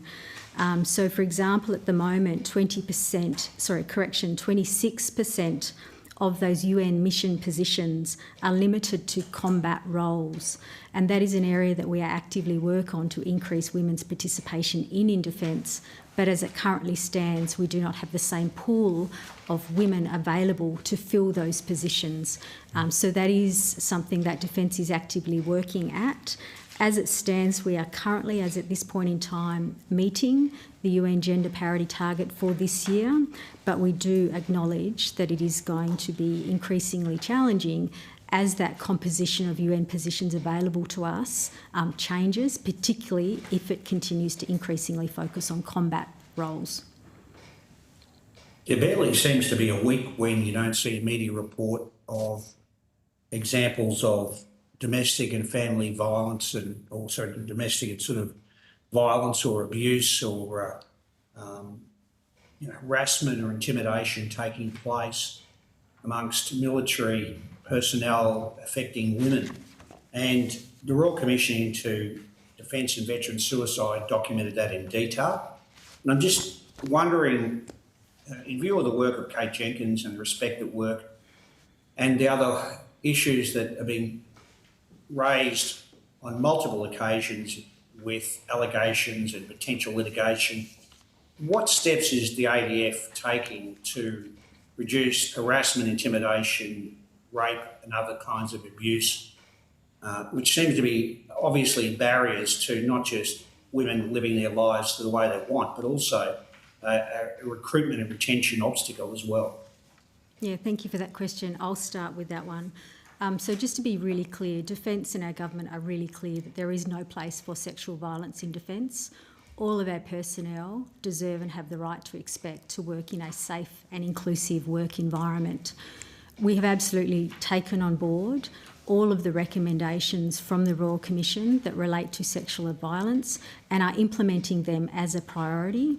And we are working very closely with our partners in the Human Rights Commission, with Our Watch, and also with the Ending Gender-Based Violence Interdepartmental Committee, on which we are a member, to develop our sexual violence prevention strategy.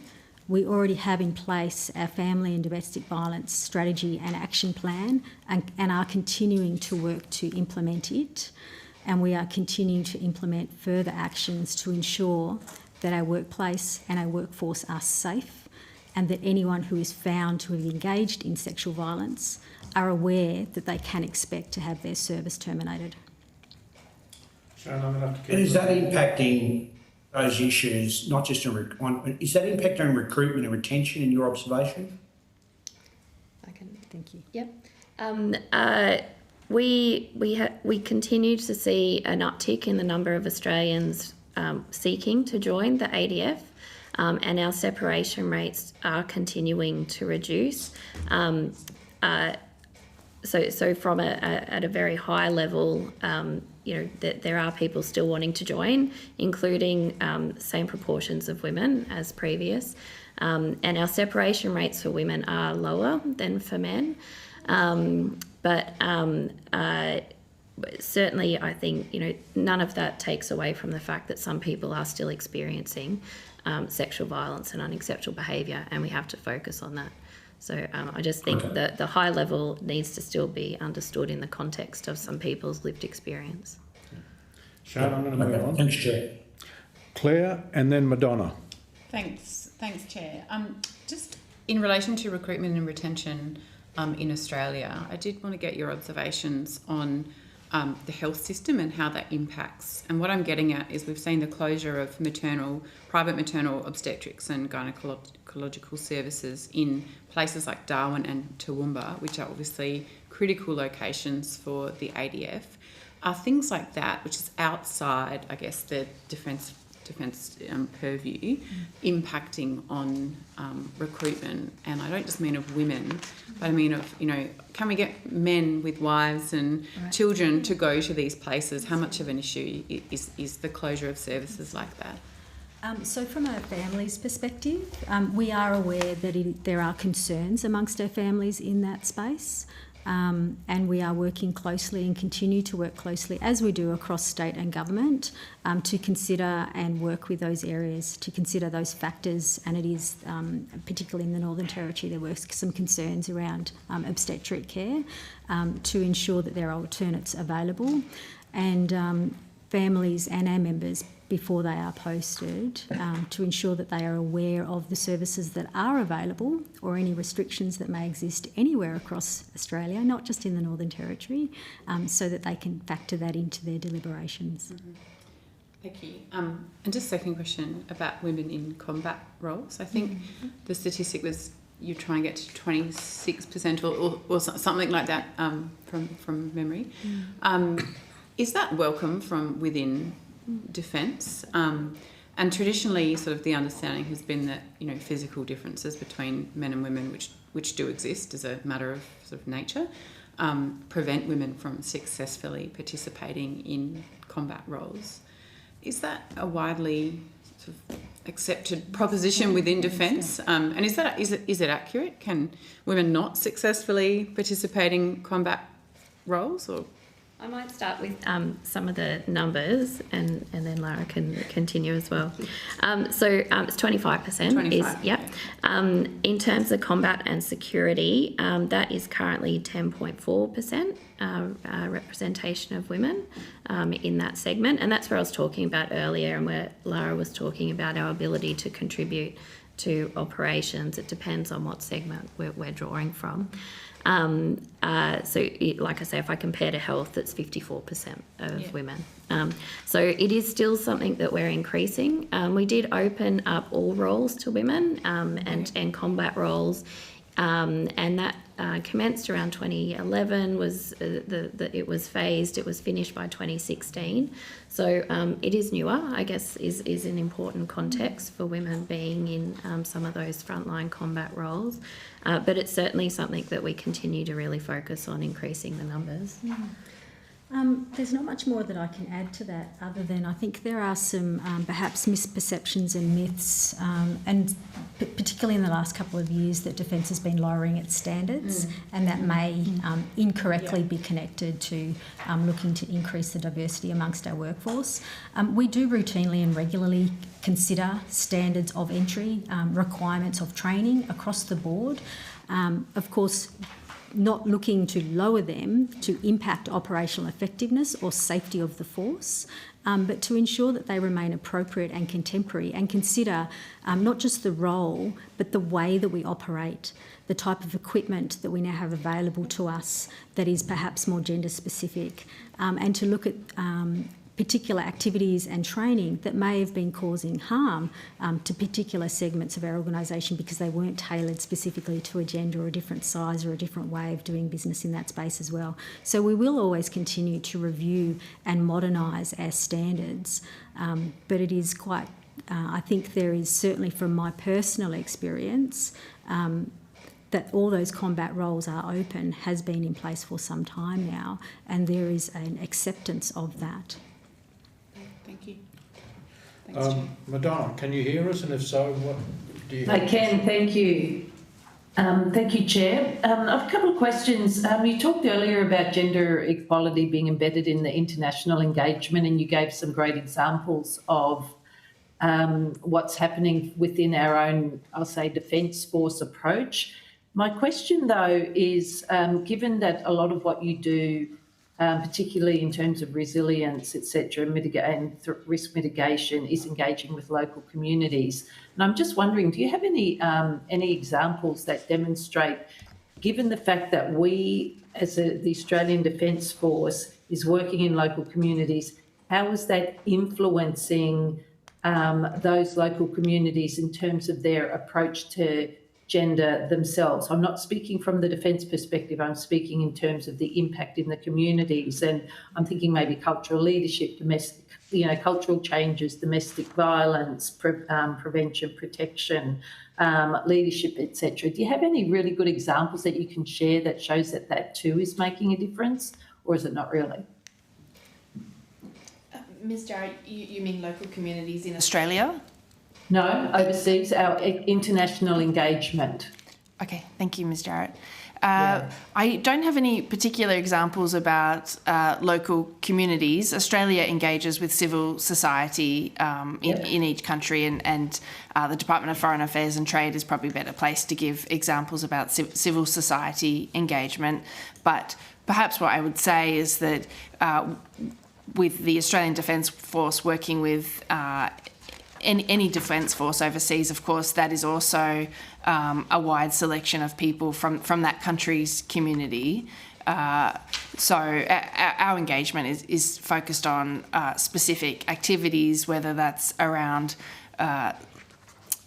military training, cyber security, preparation for humanitarian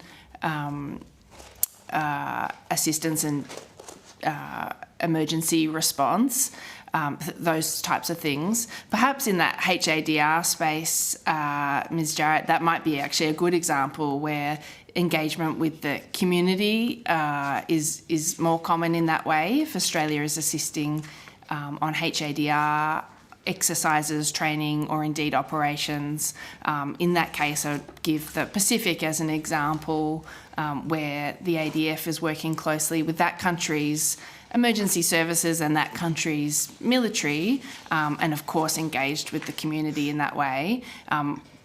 HADR is a really good example where taking a gender perspective is absolutely vital to the operation or the activity, and working with the community to make sure that aid is delivered, that people are safe, that our people are working with local community, for example, chiefs, for example, I think is a good example. Yeah, and so working with those, you said you're working with they work with the local chiefs, emergency services. Anecdotally, are you seeing that if there's more gender balance visibly within the teams, I guess, and in terms of how the Defence Force is approaching those projects, anecdotally, are you seeing that too can have a flow-on effect with the way the local chiefs start talking about using the women within their communities, how the emergency services might be building their teams, or is that a bit outside your remit? Ms. Jarrett, thank you for the question. I don't have any specific examples or anecdotes to provide on that. I would say that over those years we've seen exactly what you said in terms of how we work with the Defence Forces and the police forces in Pacific countries, for example. Lara, did you have anything? I can add just a little bit to that as well. So when we do engage, of course, with our regional military partners or when we are on operations, we're always looking to promote women's participation, whether that's in dialogue in the Defence Force or the security sector itself, within exercises and training programs, or within the deployed opportunities and activities. As I've mentioned before, we are seeing an increase in interest in further engagement and support in that space, noting from my perspective the focus is on those military to military, or when we're deployed into a community, whether that's HADR or on operations. I think it's very difficult to identify that a single activity, a single touch point is bringing about a significant change from a cultural perspective. I know you mentioned culture before. Yeah. It is not something that is easy to measure or evaluate, and that's why having a strong whole of government national action plan that every implementing partner and our civil partners in Australia all contribute to and align with, to ensure that we collectively are driving towards these outcomes. Because in my view, it is the collective, coordinated, aligned efforts that actually are looking to achieve greater impact from a gender equality perspective, both nationally but of course in our region and internationally as well. So it's difficult to say that one military operation brought about a cultural change in a community. It is not a single one shot, it is a collective ongoing series of efforts. Yeah. And just another quick question, if I may, Chair. In your submission, you talked about climate and conflict intersections, and we've heard across a number of different communities how climate change does disproportionately impact women and girls, particularly through displacement quite often. And your submission says that Defence integrates gender considerations into climate security assessment and crisis planning, and that you deploy gender advisors. Can you provide a little bit more colour around that and examples of exactly what that is?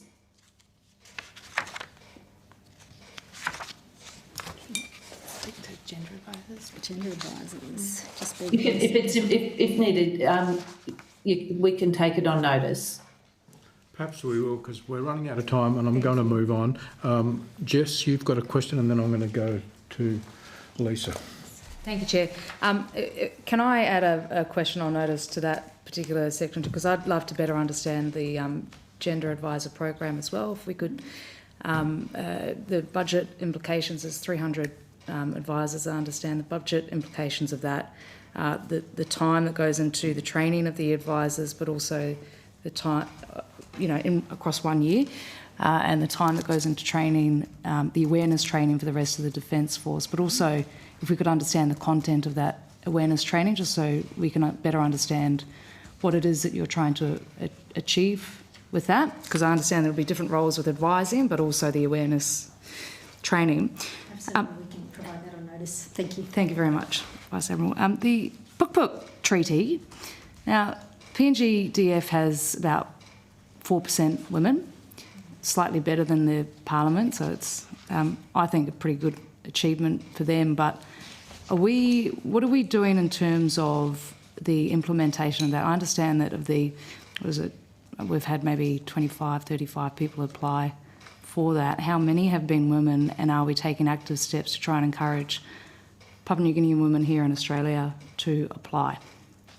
I can you might take the treaty more broadly, but in terms of the numbers that have applied, we'll take on notice the breakdown. You're right, it's about 35 that we're tracking at the moment, but we can definitely take on notice what's the split between men and women. Thank you. Yeah. Yep. I'll just add, Senator Collins, probably nothing specific on Puk Treaty, but in terms of Australia's defence relationship with Papua New Guinea through the Defence Cooperation Program that's been running for many decades, with each Pacific country taking a gender perspective to the many defence activities that we do with PNG is now built into the defence system. What does that mean, taking a gender perspective to the activities? What does that mean? So we do, many different types of defence activities or capacity building with PNG or any country through the Defence Cooperation Program across all different types of military training, exercises, workforce planning, a whole swathe of activities. So that taking a gender perspective to that means making sure women are included in the training on the partner country's side as well as our side. thinking about how, and I'll draw on humanitarian assistance and disaster relief again as a good example, how the community is affected and taking a gender perspective. So thinking about how women and children might be affected through that training, through HADR exercises and operations and that sort of thing. So given the low levels of female participation in these countries, it would a lot of it would be that awareness training that you would do, as well as, women can be leaders in peace and conflict settings and HADR. Absolutely. I can add to that as well. So certainly over the last 3 to 4 years, Australian Defence Force has been working closely with the PNG Defence Force, as they have also established their own Women, Peace and Security Directorate, their own Women, Peace and Security doctrine and policy in that space as well. We also supported them in creating their own training and education package in that space. Okay. Lisa? Thank you. Oh, sorry. Yeah, Lisa, sorry. Yeah. Can I keep... We'll put it on notice. I've got 5 minutes. I want to Sorry, Lisa, I didn't realise you had questions. Okay, I'll put this one on notice. We're trying to understand here in this committee the link between gender equality and security and the evidence of that. And we've brought up the combat roles before. I just want to understand, because from a female perspective, do the women actually want these combat roles? Is that why those numbers are so low? Because obviously you've opened it up to women. And why is it so important to the security element that we have diversity in that? Okay. Please. Thanks. I just picking up on a point that you made earlier around having a strong whole of government approach. I guess from defence perspective, what are you finding are your key challenges in terms of and focus areas on the delivery of the Women, Peace and Security Plan? Like, what are the areas that you think are the hardest to deliver on, and what more can be done within Department of Defence to try and achieve some of those aspirations, in support of a kind of I guess the terms of reference of this inquiry around achieving national security for our country. So we are still working on mainstreaming gender, peace and security into defence. While we have come a long way and we have done a lot, and I gave some sort of facts and figures about that earlier, it is still a body of work for us continuing to move forward so that we are less reliant on specialist gender advisors but have more broader awareness across our force where it needs to be. And we've recently embedded training into the basic initial employment training for all intelligence officers, for example. So it is part of every intelligence officer's routine training from the get-go, regardless of what their role and function is, because they play a really important role in this space in terms of identifying information, pulling that back in for us to enact on in that space. So further embedding the mainstreaming. I would say that our continuing challenge, as I mentioned earlier, is in that measurement and evaluation piece to reinforce and support the actions that we are taking and to help us continue to prioritise our resources and our efforts where they are going to have the greatest effect, and to bring that into alignment with other government actions, and not just our own government, but in our region it's becoming increasingly congested with other militaries, other partners, other activities occurring that may or may not be trying to achieve the same outcome as Australia in this space. So deconflicting and aligning nationally and also with our partners, I think, is an area that we're continuing to work on. So that's why the establishment of some of these regional steering committees is proving to be incredibly valuable in that space, so that, for example, we also have a trilateral relationship and a memorandum of understanding with our New Zealand military partners. They have existing really strong relationships in the Pacific, for example. So there might be occasions that they are best to lead a particular activity and we will support, and or vice versa, rather than us trying to duplicate effort or bring about gaps. Yeah. And that makes complete sense. And in terms of the I guess measurement and evaluation and further embedding, I don't know if this I mean, if this question isn't relevant to you or not, please say. But are there examples from other countries around the world? Like, do you have insight into others that might be doing better in this space that we can learn from? So we do, I wouldn't say that there are examples from others that are doing better. I think we're all working collectively, and and we do share information frequently with our military partners. I think we're all struggling with the same things. Our measurement and evaluation, of course, aligns with the National Action Plan. We don't look to create something that is out of alignment or different from the measurement and evaluation of the National Action Plan. And that's why we are very supportive of the DFAT midterm review of it and what comes out of it. I cannot give you an example of an area that is working really well somewhere else that we haven't already incorporated or included into our own processes and procedures within Defence. Okay. I'm going to have to wrap it up. I thank you all for coming in today, and you have been asked for additional information, and if you could provide that to the Secretariat by the 24th of April, that would be appreciated.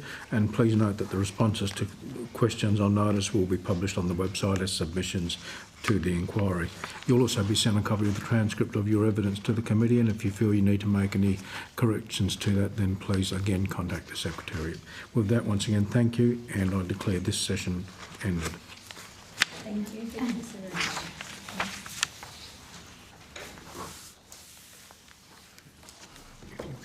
Suspended by shuffling around the broadcast will switch off.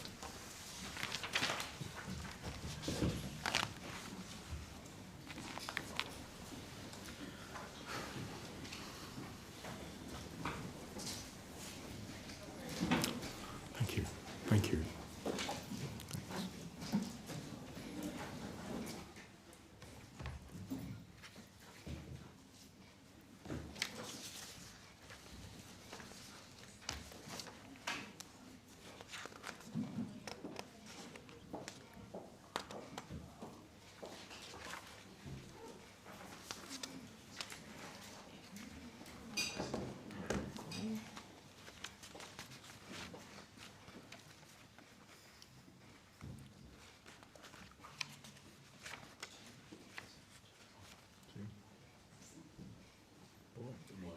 Good morning.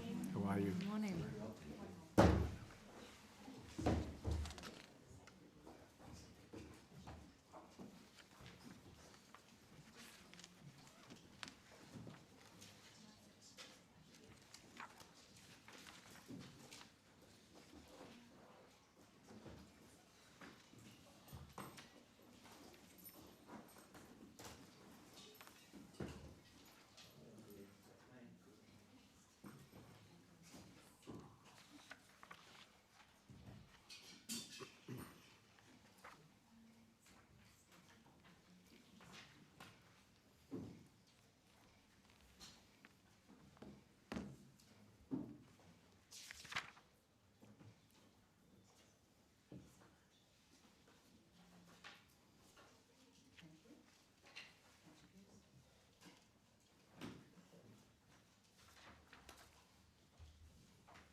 Okay, if you're all set, I now welcome officials from the Department of Home Affairs and the Australian Federal Police to give evidence today. For the Hansard record, would you please state your names and the capacity in which you appear before the Human Rights Subcommittee? Who wants to go first? I'll let you guys kick off. Good morning, Chair. David McLean, Assistant Commissioner Global Strategy, Australian Federal Police. Thank you. Good morning, Chair. Marina Simoncini, Manager Global Strategy, also the Australian Federal Police. Good morning, Chair, committee members. Sarah Ver, First Assistant Secretary, Counter-Terrorism and Violent Extremism. Good morning, Chair. Ashley Bell, Assistant Secretary, Cyber Policy and Programs. And Tiffany Blight, First Assistant Secretary for People, a Chief People Officer. Thank you for that. I'm Tony Zappia, Chair of the Committee, Lisa Darwin and Senator Jess Collins on my left. And we've also got online Senator Dean Smith and Shane Newman, I think, is still with us. Shane, you're still here? Yep. And Madonna Jarrett, I think, may well be online as well. this hearing is a legal proceeding of the Parliament. The giving of false or misleading evidence is a serious matter and may be regarded as contempt of Parliament. The evidence given today will be recorded by Hansard and attracts parliamentary privilege. I now invite you to make an opening statement before we proceed to a discussion. So whoever wants to go first, or you don't have an opening statement? No, thank you, Chair. No problem. So we'll perhaps go straight into some questions, and I'm happy to kick off with this question. How do Home Affairs and the AFP work with local leaders and women leaders in Australia and overseas? And how does this engagement make programs more efficient and communities safer? Now, basically, I'm trying to find out, particularly with respect to your work overseas, how do you engage with the leaders, the local leaders there, to perhaps bring women into the programs that you're running? Well, thank you, Chair. I might. That's a really good place to start. I think broad. We have a gender focus as an organisation, central to our, I guess, maturity and evolution. And as a part of that, and a part of our doctrine, our philosophy, our internal narrative, we focus on gender mainstreaming. And a large part of gender mainstreaming is applying a gender lens to all of our activities. So to answer your question in a broad sense, we don't have programs specifically at an organisational level around community engagement on gender issues. They're embedded in all of our activities where the AFP finds itself, whether it's engaging on child protection or counter-terrorism or community liaison with multicultural communities, or even in a cyber context. We've applied a gender lens to all of our activities to find the gender dimensions of whatever it is that we're focusing on, and then that'll guide our engagement with that part of the community. Okay. And from your experience, are you finding that what you're doing is actually making a difference, particularly in overseas jurisdictions, with respect to changing the culture of their equivalent, police or security services in those countries? The short answer is yes. It's foundational in terms of our approach overseas. Is it a long, protracted process that takes focus and we just got to keep turning up and keep turning up? The answer to that is yes as well. I mean, culturally appropriate, culturally sensitive approaches to gender as we understand it, how we approach it, how we define it, why we know it works in terms of, empirically, as well as and just in terms of our practice and experience. That takes a lot of time and effort to translate into different environments. And a lot of those environments that we inject ourselves, if you like, are also they're not homogenous. We have some very successful programs that we run out of the Jakarta Centre for Law Enforcement Cooperation in Indonesia, for example, and then again through our partnerships with DFAT up in the Mekong, and there's there's a variety in terms of number and variety in terms of focus points in the Pacific as well. They're all unique in a way, but they're all born out of an organisational approach to gender mainstreaming. Your mention of Jakarta touches on what was going to be my last question. How do you find, or does religion in some of those countries create a barrier to women participating, particularly in police and defence forces? Just from, if I could use the expression, from your experience. I think it's clearly it's one of the dimensions of the challenge. Is it a barrier? Probably in some instances. I wouldn't say that it's a barrier to us in terms of that's not going to work. We won't apply ourselves to the task. No, not to yourself, but to the people from the other country. No, I think it's a really powerful dimension to the problems that we're dealing with. If it's extremism, that will play out in a variety of different ways. Do we attach that directly to religion? No, but to particular community groups who will have prevailing cultures and norms, and then you get you get manifestations of that in terms of attitudes towards women, their participation, helping them find their voice, providing structures and processes to encourage them to come forward to engage with us. Having a gender diverse workforce of our own, so that we provide some reassurance and give them confidence in terms of their desire, their willingness to engage with us, and then have gender informed experiences when they do encounter the AFP. It's a challenging proposition, and religion does play a role. Yeah, perhaps I'm sorry to pursue this, but I'm just trying to get my head clear. For example, under the Muslim religion, are women encouraged to join the services? From what you've been able to notice. That's difficult for me to answer directly. I don't know. I don't know in terms of community outreach what the feedback is. The Muslim religion at large, we get less candidates than from other sectors of the community, and we specifically target them in terms of their participation and try and have the AFP, the modern AFP, reflect the community more broadly. That's definitely a focus. All right, Dean, I'll go to you next as Deputy Chair. Yes, just in the Australian domestic context, how significant are gender issues or gender inequality as a precursor to radical extremist views and violence? Thank you, Chair. Sarah Ver, Home Affairs.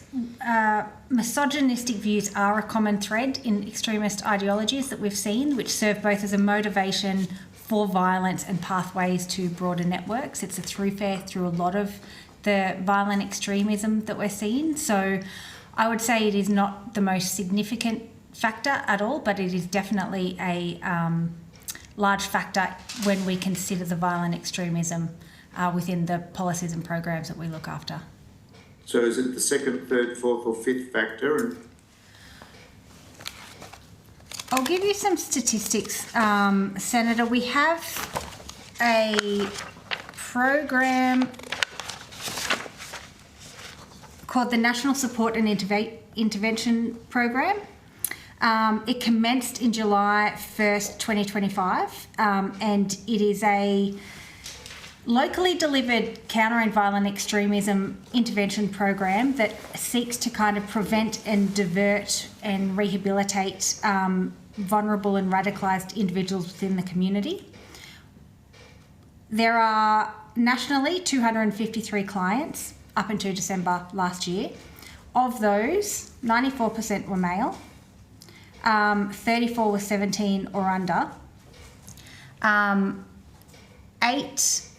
6% held gender-based extremist beliefs, and 3% held nihilistic extremist beliefs. So that is a single belief or ideology that's been targeted. That's not to say that they don't hold other mixed kind of ideologies throughout the other greater percentages. As I said, it's a thoroughfare through a lot of the mixed ideologies, but it is still not insignificant when it comes to considering the breakdown of extremist views within our programs.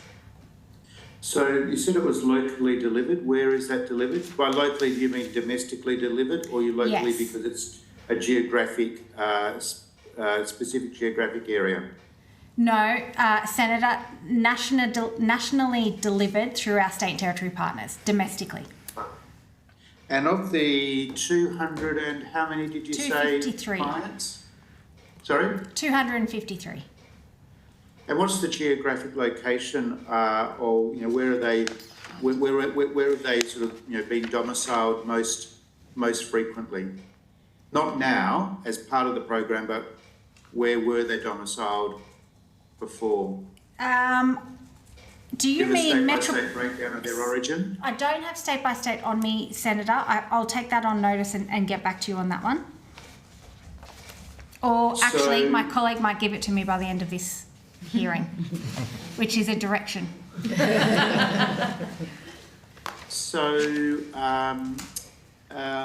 So your evidence is that gender issues or gender inequality is not a precursor to radical extremist views and violence? My evidence is it's not a precursor, but it is a commonly found thread. Okay. And not a dominant thread or the dominant thread? Not a singularly dominant thread, no. Thank you very much for that. Just out of my curiosity, so there are a number of women in the program that you talk about. I think you identified that there were, how many women are in the program that you talked about? So there are 94% who identify as male, 5% who identify as female, and 1% who identify as other. Right. What can you tell us about the characteristics of those that identify as female in terms of what might have led them to be in this program? Senator, I can't give you explicit characteristics on that very small percentage. That is just a small, very number of people. So I'm probably not in a position to be able to comment on such a small number at this point. Right. Okay. I do have some other questions, but I'll give way to the chair and to others here. Thanks, Dean. If we get time, I'll come back to you. Shane, I'll go to you, and Madonna, if you're still on the line, I'll go to you after that. Yeah, thanks, Chair. When the Chair was asking questions about gender and religion, it took me back to the early colonial era. I was thinking of, not that I was there at the time, but after the first fleets, there were protests at the wharves in Sydney and Melbourne about the Irish Catholic girls coming to Australia that might sully the Protestant boys at the time. And I'm just wondering, it seemed like even in colonial times we had challenges of gender equality when it came to immigration in the country. But I'm interested in whether you've cast a lens or an evaluation over the PALM scheme, the skill migration program, skills in demand and national innovation visas, as to whether you've had an examination of the gender equality issues there across those visas. No, Senator, No, I'm a member of the House of Reps. Sorry. The witnesses here from Home Affairs don't have that data on us, but we will absolutely take that on notice. Can you take that on notice? Absolutely, we'll get back to you. No problems. And I'm interested also in, you've got a women at risk visa, and there's about 20,000 places that have been put there for this year. So I'm just keen to find out the take-up on that visa and how we've been going historically in relation to that visa.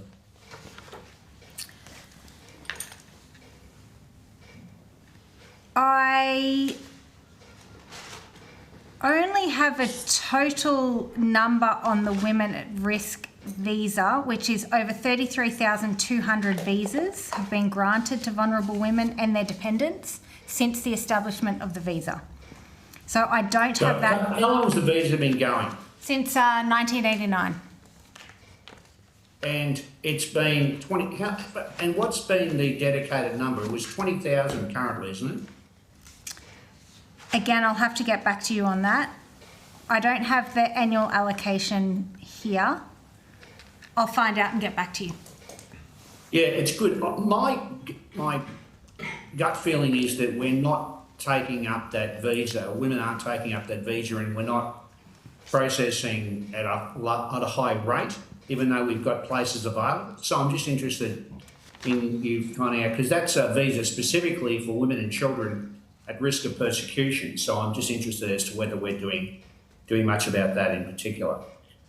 So if you can take that on notice and get back to me in relation to that. The other one I'm going to say, Chair, before I hand it back to you, is just the overall big picture. How does the safety of women from the kind of violence that we're seeing, and we saw it in the ADF so regularly, and in our society generally, how is it impacting our national security at home, and how does that impact the national security elsewhere in our region? Who wants to have a go at that? Just the number one question of the entire inquiry. Yeah. Well, I think listening to you, my instinct on that is that it goes directly to social cohesion, the way that... Yeah, exactly. And then that is just such a multifaceted conversation. Where does it manifest in terms of what the AFP concerns itself with? And we use that phrase routinely now in terms of, appraising ourselves and our role and what we offer the Australian community and government. It's our contribution to social cohesion. So I come back to my earlier points around building, evolving as an organisation, become increasingly self-aware, a modern manifestation of what our community would expect of its national, its federal, its international police service in terms of how we integrate those perspectives, the workforce that we represent and we present back to the Australian public to look at us. And I think the best example of that since October last year is Commissioner Chrissy Barrett. Gender representation, gender equality, gender determination and strategies within the organisation. I think it starts there in terms of then how we deliver our roles, project ourselves domestically and in the region. And I think part of that gives confidence to the community to come forward to engage with the AFP in times, places and circumstances where they may have been reluctant to do in the past. And our examination of crime, criminology, topologies, understanding the gender-based dimensions of crime, whether it's human trafficking, online child sexual exploitation. There's an increasing sophistication coming from us to you as, political stakeholders in the community in terms of our appreciation, how we play our roles, how we design our services. They're not gender-neutral environments that we find ourselves in. It's not entirely just, if we go back to the 20th century version of ourselves, where we're collecting evidence and facts and issue and proofs and all of these other legal, technical, investigative endeavours. It's much more complicated than that now, and we're doing our very best to pick that mantle up, build that training into our entry-level training, our in-service training, and also deliver that training and understanding in different communities, certainly in our near region. That's where our focus is, that's where it should be, in a culturally sensitive and culturally appropriate way. If I could add to that from the policy context, particularly looking at through an element of cybersecurity, which is obviously a huge issue for national security, a very similar kind of mindset around how do we take the policy development for national security programs or initiatives, legislation, and apply a gender lens, and where are the data gaps? And I think that's probably a big piece where we're working with Australian Institute of Criminology, ABS, other parts of government, and with industry as well, to really get a sense of what that data gap is, both in representation, but also in understanding how security threats or cybersecurity threats, in case of the work that I look at, how that affects women. And so an interesting stat that came from some of our work with the Australian Institute of Criminology, looking at the cybercrime element, actually found that men were more likely than women to be the victim of malware, and more likely to be the victim of online abuse and harassment in that context. Now, those percentages aren't hugely stark, but what was really interesting is when we kind of apply a intersectional lens around that, and we think about elements for women with a First Nations background or culturally and linguistically diverse, that's actually when things start to change and shift in terms of the parameters. And that's where we start to see feedback from our community engagement through our grants process that we ran under the first horizon of the strategy. And it found out that actually women are more likely to be in roles around as the primary manager or point of contact for administrative responsibilities within these roles. And so when we kind of apply that lens, we start to think, well, hang on, when we're looking at cybercrime and we're saying one of the bigger threats that's coming down the line on cyber is around social engineering, it's around people coming through the front door and engaging with people. That gender lens wasn't really apparent from the headline stats, but as we start to dig through that and as we start to ask those questions and pull the data, we can actually start to think maybe we need to start to fine-tune some of these engagement, these awareness programs, these outreach to connect with women, get them the right advice, get them the right information, which will overall achieve our programs in a more effective way and lift our national resilience. So it was a bit of a kind of long sort of bow there, but I think that's what we're looking to do. Get more data, understand the policy issues in a more holistic way, and applying that gender lens at the policy design stage so that we can be assured that the advice that we put to government and the work that we put forward in the community has the most impact.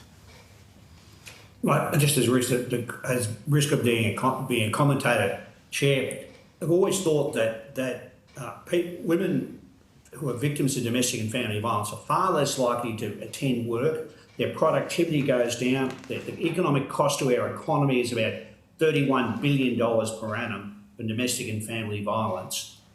They don't participate in community activities and sport and faith-based organisations because they're victims of domestic and family violence.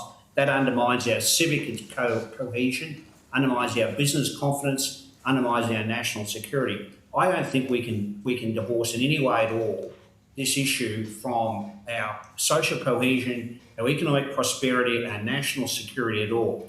And finally, some of us, including Senator Smith and I, were in Poland recently, where we met the Deputy Defence Minister, who's a woman who's been and her senior advisor, a woman. We also met Caritas, when they've meeting in Australia too, to meet with us.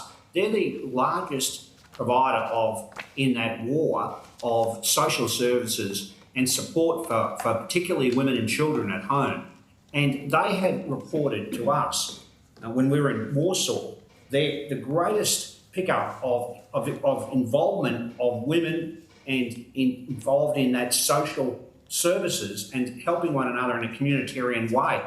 And that was seen, that greater participation of women in the economy, in the community, was all linked in as they saw it with their defence program. They couldn't divorce it one way or the other. So I think we don't understand that anywhere near enough in Australia.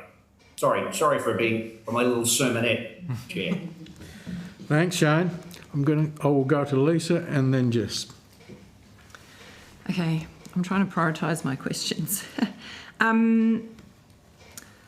I wondered if you had any commentary about, earlier this morning we heard from DFAT talking about hard diplomacy versus soft diplomacy and gender and national security in that context and how we approach things here. I think in an earlier comment, I think Mr. McLean, you talked about the gender mainstreaming. I wondered if either of you had any views about how we could elevate our approach around this question of soft versus hard diplomacy in the departments that you work in, and whether you agree with that suggestion, I guess. I can jump in on this one, please.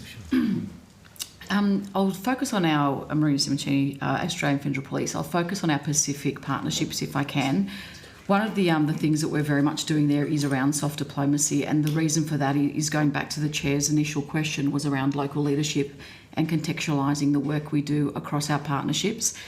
For us, it's working with the Women's Advisory Network, which started in 2003, which is a whole program for Pacific women.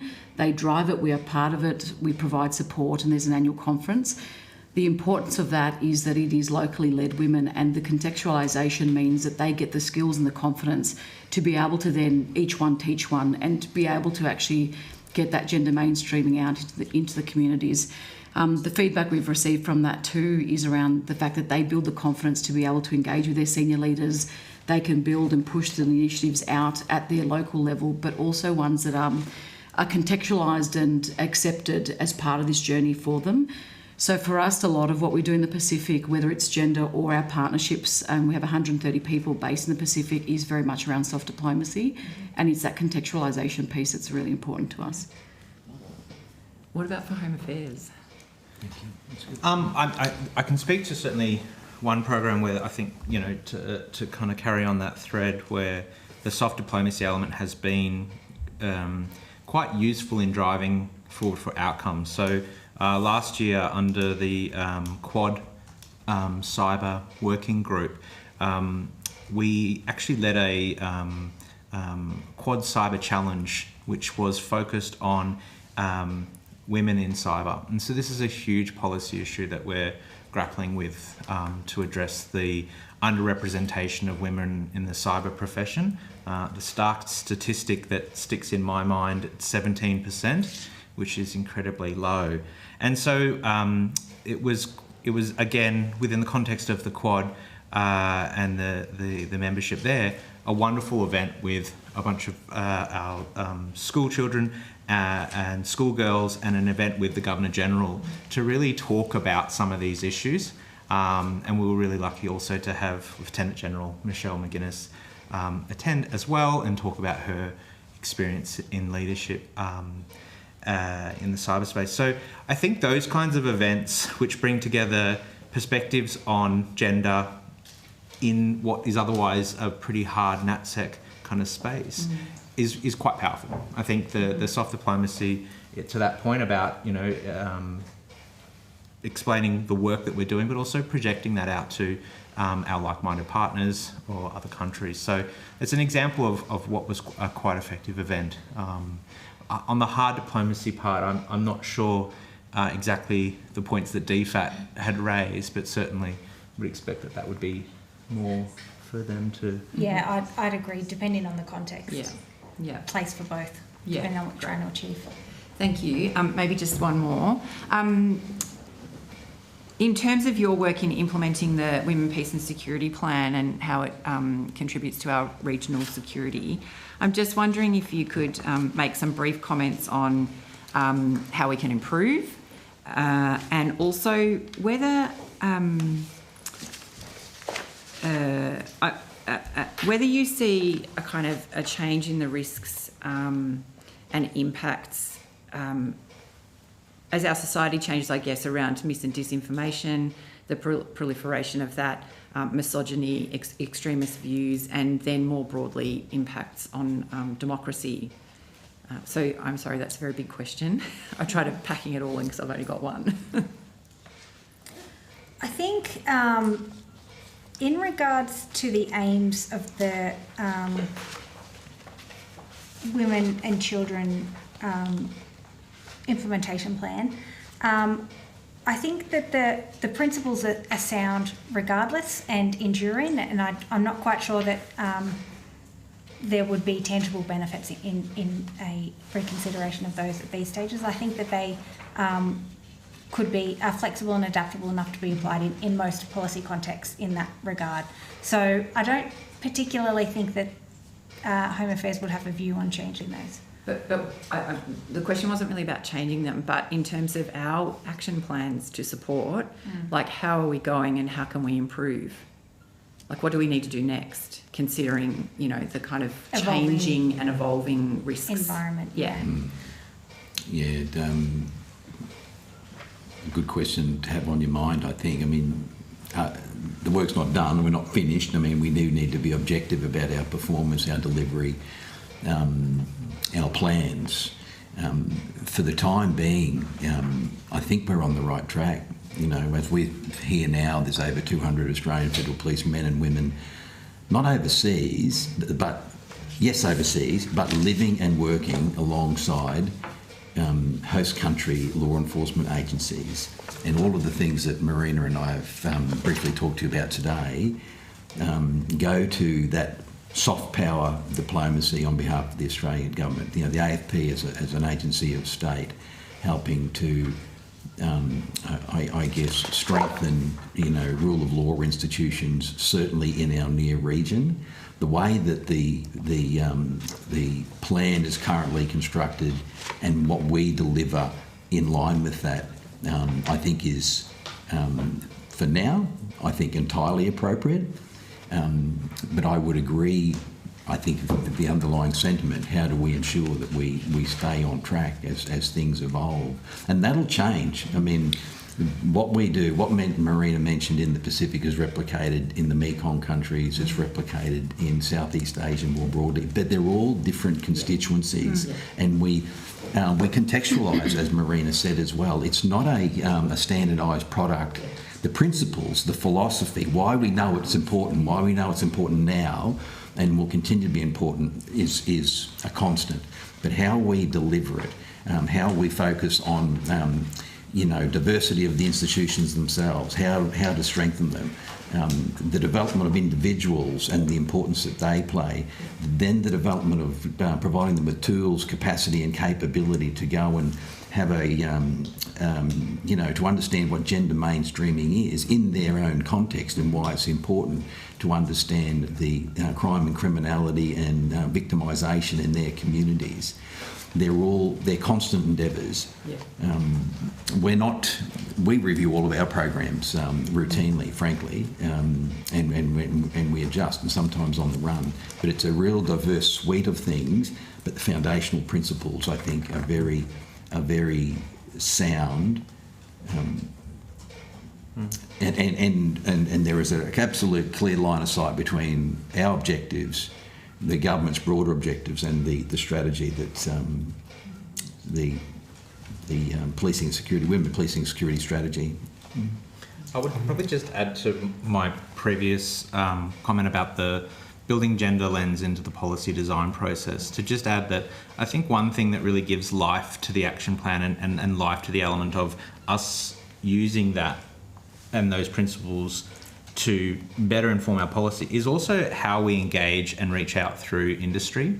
And so in the cyber context, we've had a lot of engagement through industry, but we've had engagement with organisations like Australian Women in Security Network, and Jackie and her team do tremendous work, are great advocates, but are also very much plugged into the delivery of our programs and different policy development pieces. So I think part of this is not just us looking internally, although we do that, and we should continue to challenge the policy advice that we develop, but also reaching out into that community and reaching out to those experts and bringing those voices into the design process as well. And I think that gives a longer life in terms of the living the action plan. We have to keep moving on. Jess, and then I've got Madonna. Thank you, Chair. I've just got two follow-up questions from Senator Darnaman's questions. The first is on our role of protecting women in the Pacific.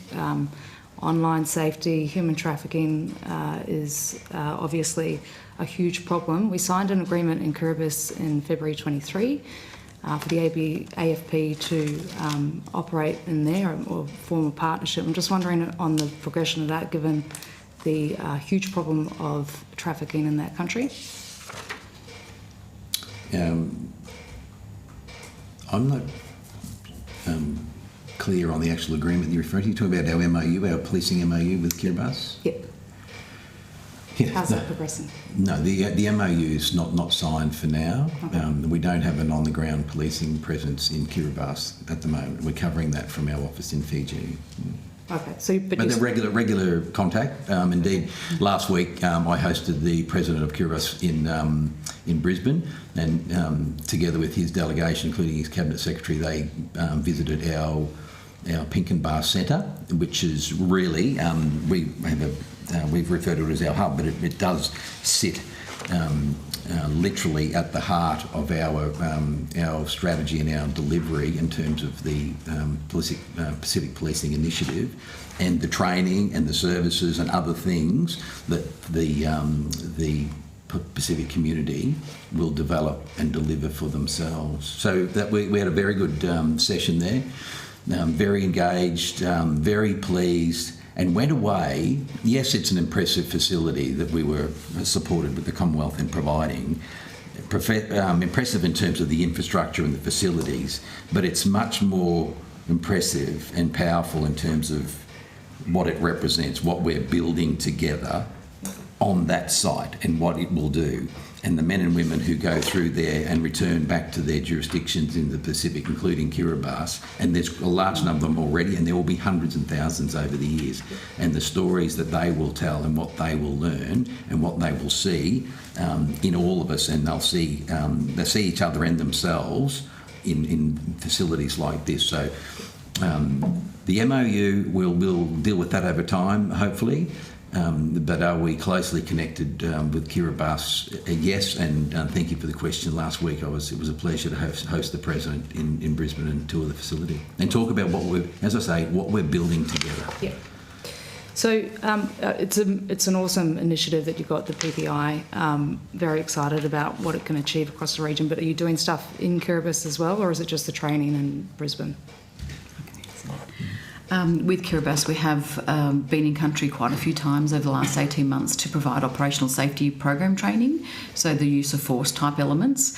We've also attended their National Police Day every June in the last few years.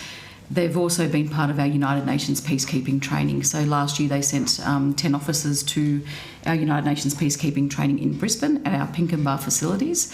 So that's ongoing engagement and partnership is starting quite well. Thank you. Thank you. Right. Madonna, I'll go to you. Got 5 minutes.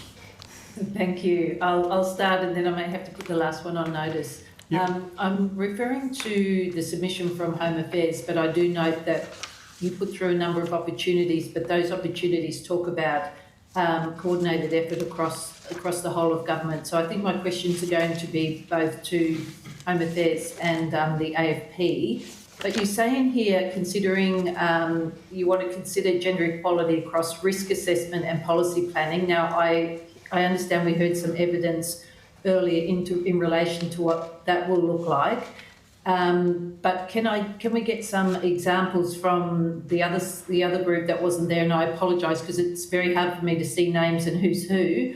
Are there other examples from, I'm assuming it might be AFP, of what that will look like for you? I can jump in if you like. Senator Jessica, you had mentioned the Pacific Policing Initiative, and I think that's a really good example of where we're starting to embed gender equality or gender policy in what we're trying to deliver and achieve.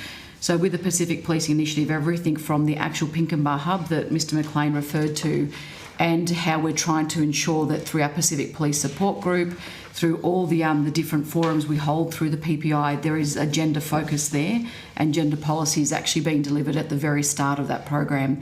So even with the secondments that we have to the hub from the Pacific, what is it that we need to do differently or in addition to ensure gender equality? How do we actually have a lens in terms of the entire GEDC scope of gender equality, diversity and social inclusion as part of all those programs that we're starting to build under the Pacific Policing Initiative. So that's a really good example for us of how we're thinking about gender from the very start of our programs. And do both groups have set targets, set KPIs around this that you're trying to reach? No, we don't have gender quotas in relation to the training programs. I mean, we had a disappointing, in my personal opinion, particular program we've got at the moment. We've got one Pacific female partner on a program, but we've tried to offset that by bringing in additional female trainers to try and maintain a gender. So we don't have hard quotas in terms of 50-50 on every course and things like that. But we are so conscious of it in terms of projecting what we're describing to them by way of principles and philosophy.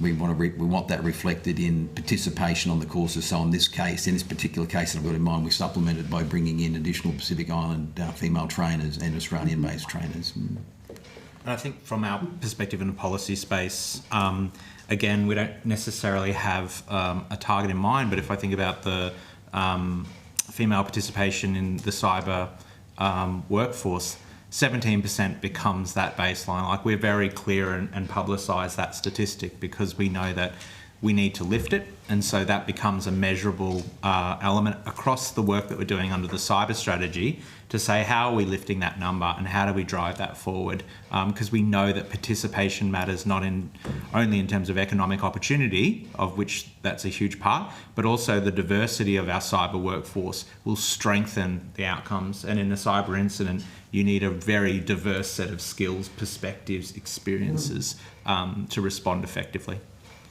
Yeah, and I do recognise that it's very difficult to, these are not short-term answers, right? Like, you can't flick a switch and change all this overnight.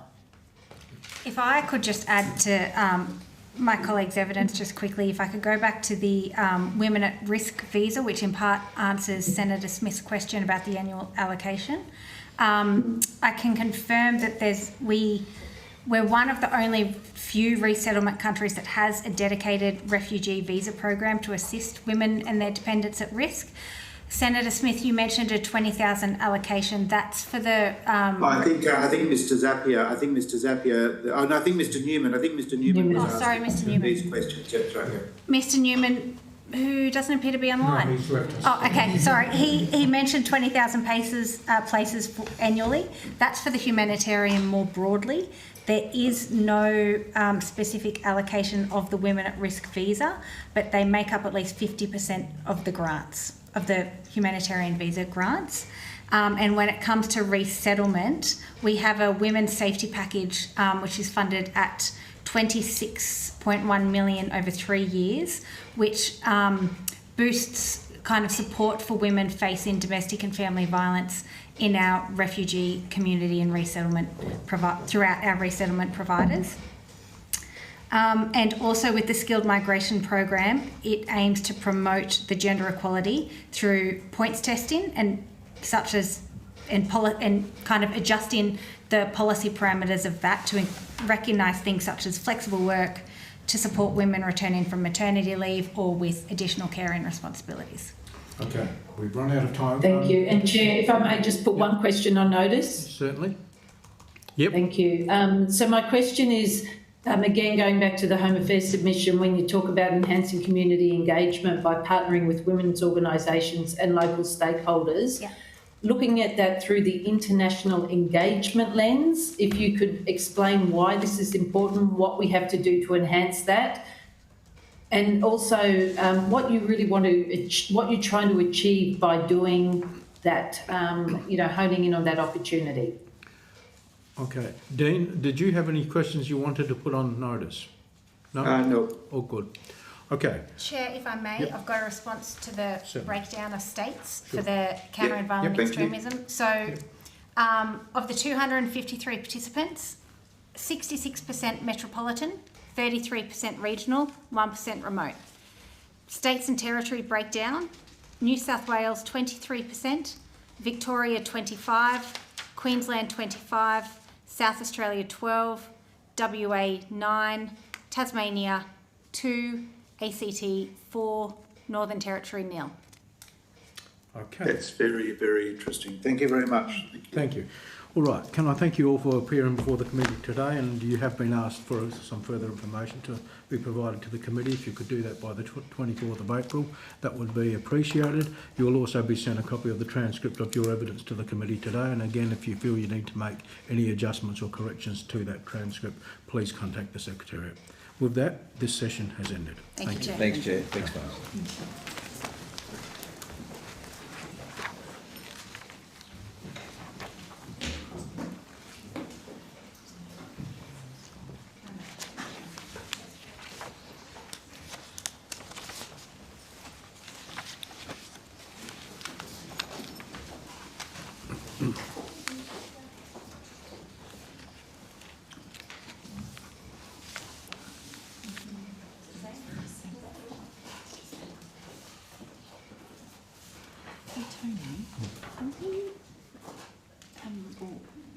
In terms of women in international security, have we put them down as a witness, or we haven't sort of? Sorry. It's okay. I'll ask later. Sure.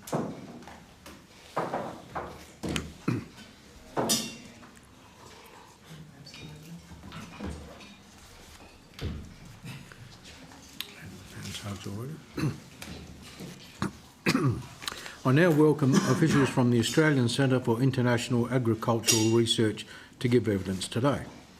For the Hansard record, would you please state your names and the capacity in which you appear before the Human Rights Subcommittee?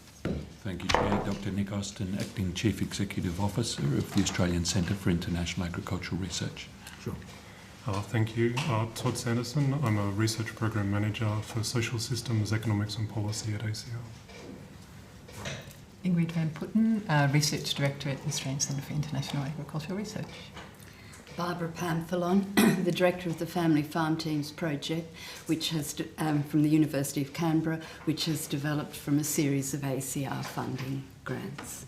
Thank you very much for that. And Senator Lisa Darmanin and Senator Jess Collins to my far left.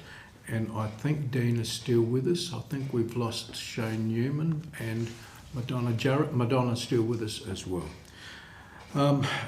This hearing is a legal proceeding of the Parliament. The giving of false or misleading evidence is a serious matter, may be regarded as contempt of Parliament. The evidence given today will be recorded by Hansard and attracts parliamentary privilege.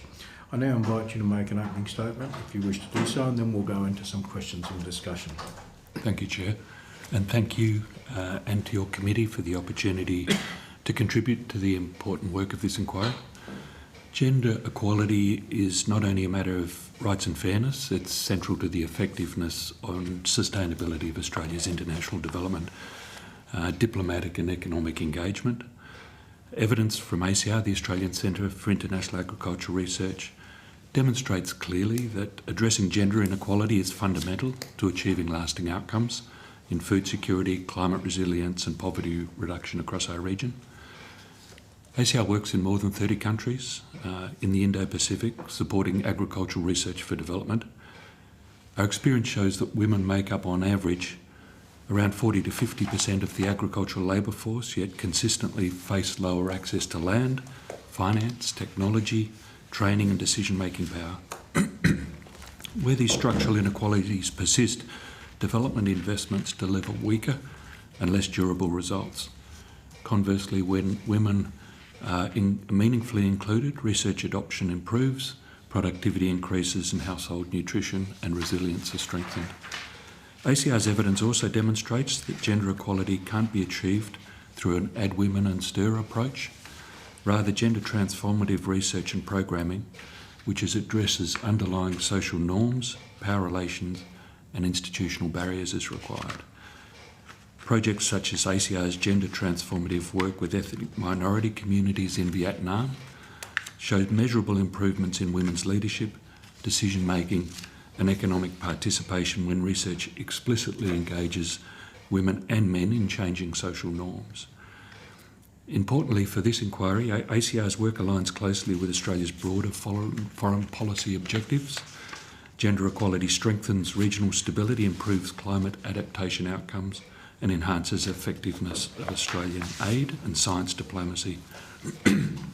ACR's gender equality policy and strategy, which is embedded within our 10-year strategy, provides a practical example of how gender equality can be mainstreamed across institutions, partnerships and investments, rather than treated as a standalone issue. The evidence from ACR suggests three clear lessons for Australia's international engagement. Firstly, gender equality must be embedded from design through to implementation and evaluation. Secondly, long-term investment in women's leadership and local research capability delivers compounding returns. And thirdly, and finally, gender equality is not peripheral to effectiveness, it's foundational. Australia's influence, prosperity and security is strengthened when gender equality is treated not as an obligation, but as a strategic imperative. Thank you, Chair. Welcome committee's questions. Thank you, Dr. Austin. I will go to the Deputy Chair first and then to Madonna and then to Jess. Thank you. Thank you very much for your brief opening statement. Are there any initiatives that you think would add to the things that you are already doing but are currently unfunded? It sounds to me as if the program is highly effective, just in your brief summation, and I'm keen to get a sense of what initiatives can be used to build on that, because I can't help but think that all the focus is everywhere else, but the most transformational and long-lasting change is happening through programs such as your own. Senator, thank you. I think an excellent question. Going to the observations I made around the imperative to integrate gender considerations in all of our work, de facto suggests there's not separate gender activity that we're not addressing, but it is foundational to the way we conceptualise, commission and and deliver research. ACR is unusual in many respects, and we're a research agency that doesn't do research. We bring together partnerships of capability, particularly in including around gender expertise. And so the broader answer to your question, yes, there are lots of opportunities that we're not able to respond to in terms of the criticality of agriculture in improving lives and livelihoods, particularly of women. So we need to always make trade-off decisions by regions and countries and opportunities so that we focus our work in the most impactful areas. Perhaps I should invite Professor Pamphilon to add some perspectives. As she mentioned in her introductory remarks, she's from the University of Canberra and has led projects that ACR has supported in the Pacific, working with men and women together on as decision makers in family farming enterprises, and perhaps she might like to share some of her perspectives. And keep to time. Thank you, Nick. The family farm teams, I think, is a good example of how ACR has worked over the last decade, in that we started off being invited to look at why women were not attending agricultural training, because ACR had had report after report that women and youth weren't attending training. And so as the leader of that project, the first small study was to consult with women in Papua New Guinea at the higher level, the key leaders, etc. And through that, we saw that there was quite a complex of needs, and we were then funded for a major project. And the family farm teams developed from that with the idea of to really integrate women. So I guess the way I explain it is all of the work that I do, the target group is the family, but the impact group is women. And that's where we bring the whole of a family unit together, the farm producers, everybody, and do the training with them, male and female from each family. And that way, men and women are starting off talking together, listening together, mapping things, learning together. And so that's one of the keys of the gender transformation, is women change and men change. But across the Pacific, which my experience is only in the Pacific, what is still the major problem is many smallholder farmers, and they're the ones that produce the food for the country, are still in a subsistence mindset. And so what we've been doing is helping them move to planned farming and seeing farming as a business. Now and I think this is the really important shift for me, is to support. They are very smart farmers. But of course we know that, as they know better than us, that climate change, civil disruption anywhere, anything like that, immediately hits them very, very hard. And so we're building their sense of being a farmer today that can work, that is aware of ways of responding to threats, events and things like that. So linking back to your question, Senator, my opinion is that ACR's research for development focus is really important. We are doing research and development together. And sure, we're publishing papers and communicating with the broader scientific community, but what the funding, unlike many other funding bodies, it is research for development, which enables iterative programs to suit the country, the context, and the broader need. And so for me, it's the only way to go, because in countries that are so vulnerable, to do a research project and come up with results at the 3-year mark is not good enough. We need to be doing the action research, the research for development processes. So with our partner communities, countries, etc., we're actually providing a trigger for change as we do the research. Okay, we're going to have to keep moving. Sure. Madonna, do you have a question? I do. Thank you. Thank you, Professor. You actually just answered my first question, which is terrific. But I was just wondering, like, are there other bodies like yourselves that might be helping in other areas? Obviously, you're very focused on agri, but I really do understand that there is, that the importance of, honing in that development space. Are there other groups that we should be thinking about looking into as well? Maybe if I lead off with a response and invite colleagues' perspectives. The short answer is there are many entities, and ACR by its nature is a partnership organisation, and we work with literally hundreds of partners to draw on different capacity. And when you mention agri, I should emphasise that it's agri pretty broadly. We work across agriculture, fisheries, forestry, so within ag, crops and livestock, from poultry to small ruminants to cattle. We work on social systems, natural resource management. These are pretty broad livelihood factors across all low-income countries, represent the largest source of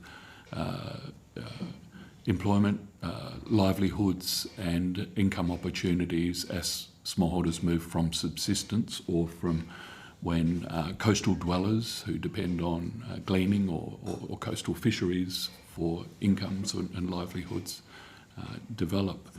And so ACR, to the question around the sort of different partners, we work with the global system, CGIAR, the Consultative Group on International Agricultural Research. This is a body that under the ACR Act, Australia channels Australian funding to that system.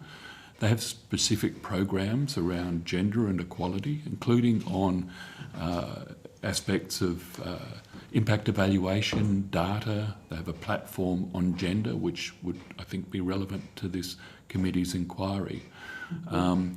We work with private sector players also around gender work.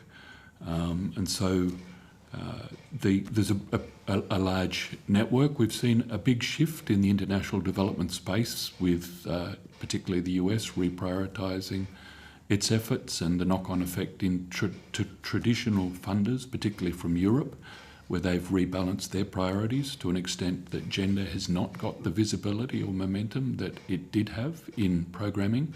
And I think Australia has an opportunity to continue to be at the forefront of that work and perhaps even be more prominent in the research for development space.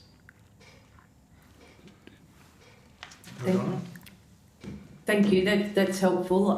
We can come back with questions on notice if needed. In the opening remarks, you mentioned Vietnam, and I think that was in relation to gender transformative research. Do you want to elaborate a little bit on that for us? Yeah, it's one of many examples we could provide, and I think we were challenged in making our submission as to which examples we selected. We put a small number of case studies into the submission. We'd be happy to provide more if the committee wish.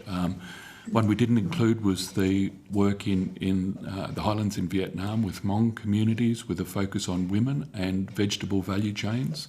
Just as Professor Pamphilon alluded, it's the longer-term partnerships and relationships where we see real value developed, and that was the case with this multi-phase work with those communities. Again, bringing a business focus, but particularly opportunities for women, hence the focus on vegetables. And that is an important element, that the role women play in livelihoods tends to benefit households, including through income for school fees and including on nutrition, whether that's from the household vegetable plots or whether it's through business opportunities. We've got interesting programs on just being discussed in ACR today around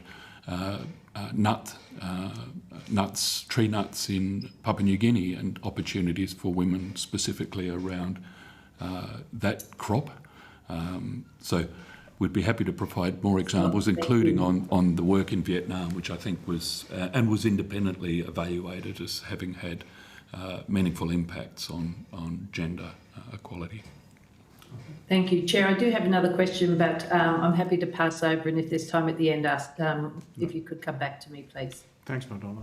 Jess? Thanks, Chair. I've just got a really quick question, so I reckon you're going to have time, Madonna. Firstly, have such huge respect for what you do for women across the Pacific and uplifting whole communities. Really, really important for them. And especially, I've loved seeing the stories over the past few years about women getting into the fishing industry as well. It's pretty cool. But Dr. Austin, are you aware of, and this is a very specific question, in Tonga I understand that there's a years-long push to try and get the vanilla bean industry established there. Is there any appetite for that? Is ACR looking at it? Is the Australian government sort of considering helping that as well? Do you know anything about that? I might look to colleagues, Senator. As I mentioned in my introduction, I'm Acting Chief Executive. I've stepped back into ACR. I was previously the CEO, and okay. I'm a little out of direct touch with the current programs. Vanilla bean has come up from time to time with ACR, and I don't know if colleagues would like to comment. We don't have any active work in that area, but it would be part of a broader suite of ideas, I suppose, related to some agribusiness programming that we have in the Pacific that cover those kind of things. Okay. Do you look at also helping with processing the sort of downstream stuff, trying to keep everything on board? I was just going to say I am aware of Farmer Plus's work in the Pacific, where they're a market linking funded body funded by Australian government, and I've worked with them in a number of countries, but they do have target. They look for the export market and then go back to build the farming system to meet that. And I know vanilla is one of their target products, but I'm not up to date. But I think you'd get probably more answers from Farmer Plus on that one. But we're also doing family farm teams in Farmer Plus, so I must just add that. Farmer being the Pacific Horticulture and Agricultural market access. So to the question, we absolutely work through the value chain, and the role of women in the value chain is critically important. So it's not just on farm, but it's how that creates off-farm economic opportunities. With the more niche opportunities, we are mindful of the characteristic of agricultural boom bust, and when there's an opportunity that's taken up quickly, we have had experiences that prices drop out, and so we need to be really thoughtful, not just about where there's an on-farm opportunity, but exactly to your question, what does that look like for a sustainable business in that country, and what are the comparative advantages of countries, and this is a real challenge for small island Pacific nations, given the various factors that make their competitiveness difficult. So I think that's the way in which ACR tests our thinking with each partnership and each intervention that we look at. And just to be very, pointed about the question that Senator Smith asked before, do you have the funding that you need to be able to create this big multiplier effect across the region? The challenge is getting larger, and globally there's not enough funding directed towards this opportunity. Now, I mean, the challenges around the way the climate is changing, the way in which conflict is influencing and impacting global trade, particularly around food, the vulnerability of the food system, the declining natural resource base, in part through increased population growth. So the short answer is there's not enough focus on this globally, and the reality from the work ACR does, there is a lead time between the investments that we make and the benefits that flow through. Some come quite quickly, but when the problem gets acute, it's almost too late. We should be positioning and making the work ahead of time, and those signals have been very clear for quite some time. Could I add to that, Please, if I may? I mean, just thinking about where ACR positions itself as generating an evidence base to inform effective development by other actors. I'd probably have some problem with my CEO if I said we didn't need more money, but I would tend to see the problem as being more of one of positioning our work to inform the work of DFAT and other donor actors, and I think more support to enable that to happen effectively would certainly be welcome. Thank you very much. Thank you, Jeff. Lisa. Thank you. I guess noting the earlier comments you made about the nature of your research, I just wonder if you could talk a bit more about the link between improved nutrition and economic empowerment and prosperity, and then I guess evidence that you may have collected around how those things link to our national security. Ingrid, did you want to comment from a fisheries perspective? I might invite Dr. Van Putten to share some, particularly around the nutrition dimension, and fisheries was raised previously. Yeah. So fisheries, participation of women in fisheries is a little bit, there's lots of participation in gleaning activities, which are coastal sort of fisheries that people take the fish home to eat. There's also, women are involved in the supply chain of fisheries often, right? So the men go out fishing. And so in terms of an example where we have improved nutrition, we are looking, for instance, at Timor, where fishing is happening by both women and men, and fishing, processing of fish happens through different sort of schemes, and women are actually encouraged to use fish in feeding their children and also in schools. So in terms of increased empowerment, the women are being empowered to process the fish themselves, to be part of the fishing communities, and also make decisions around the fishing that takes place. And then that links back to security in a sense that the families are benefiting from the food supply and the nutritious element from fish, because as we all know, fish is very good for you. So there's a link between women participation, empowerment through learning around how you use fish and how you can improve eating fish, especially in the first 1,000 days of a child's life, and through that having family incomes and family food security, improving the security more generally. Could I add a PNG example? Unfortunately, PNG's got the fourth worst stunting rate in the world. They've gone up from number 2 to number 4. They're coming up. And one of the biggest problems is the food is there, but they've got adequate food but not adequate nutrition. Because for many years it wasn't in the school curriculum, and so my research, our team's research, shows that the grandmothers know all about food groups, but the next generations don't. And so these are some of the solvable problems. So we have experiential learning activities, but this is where men are very important. This is feeding the family is not a women's issue, it's a gender issue. And so we've been working with men and women and really saying within the workshop process, not talking at people, that if a whole family is producing food and the men are leading their family, that everyone's working equitably, etc., and they know the value of their indigenous crops compared to the store-bought food, because our research also shows that people, when they get money, smallholders in PNG, when they get money, will spend it at the shop.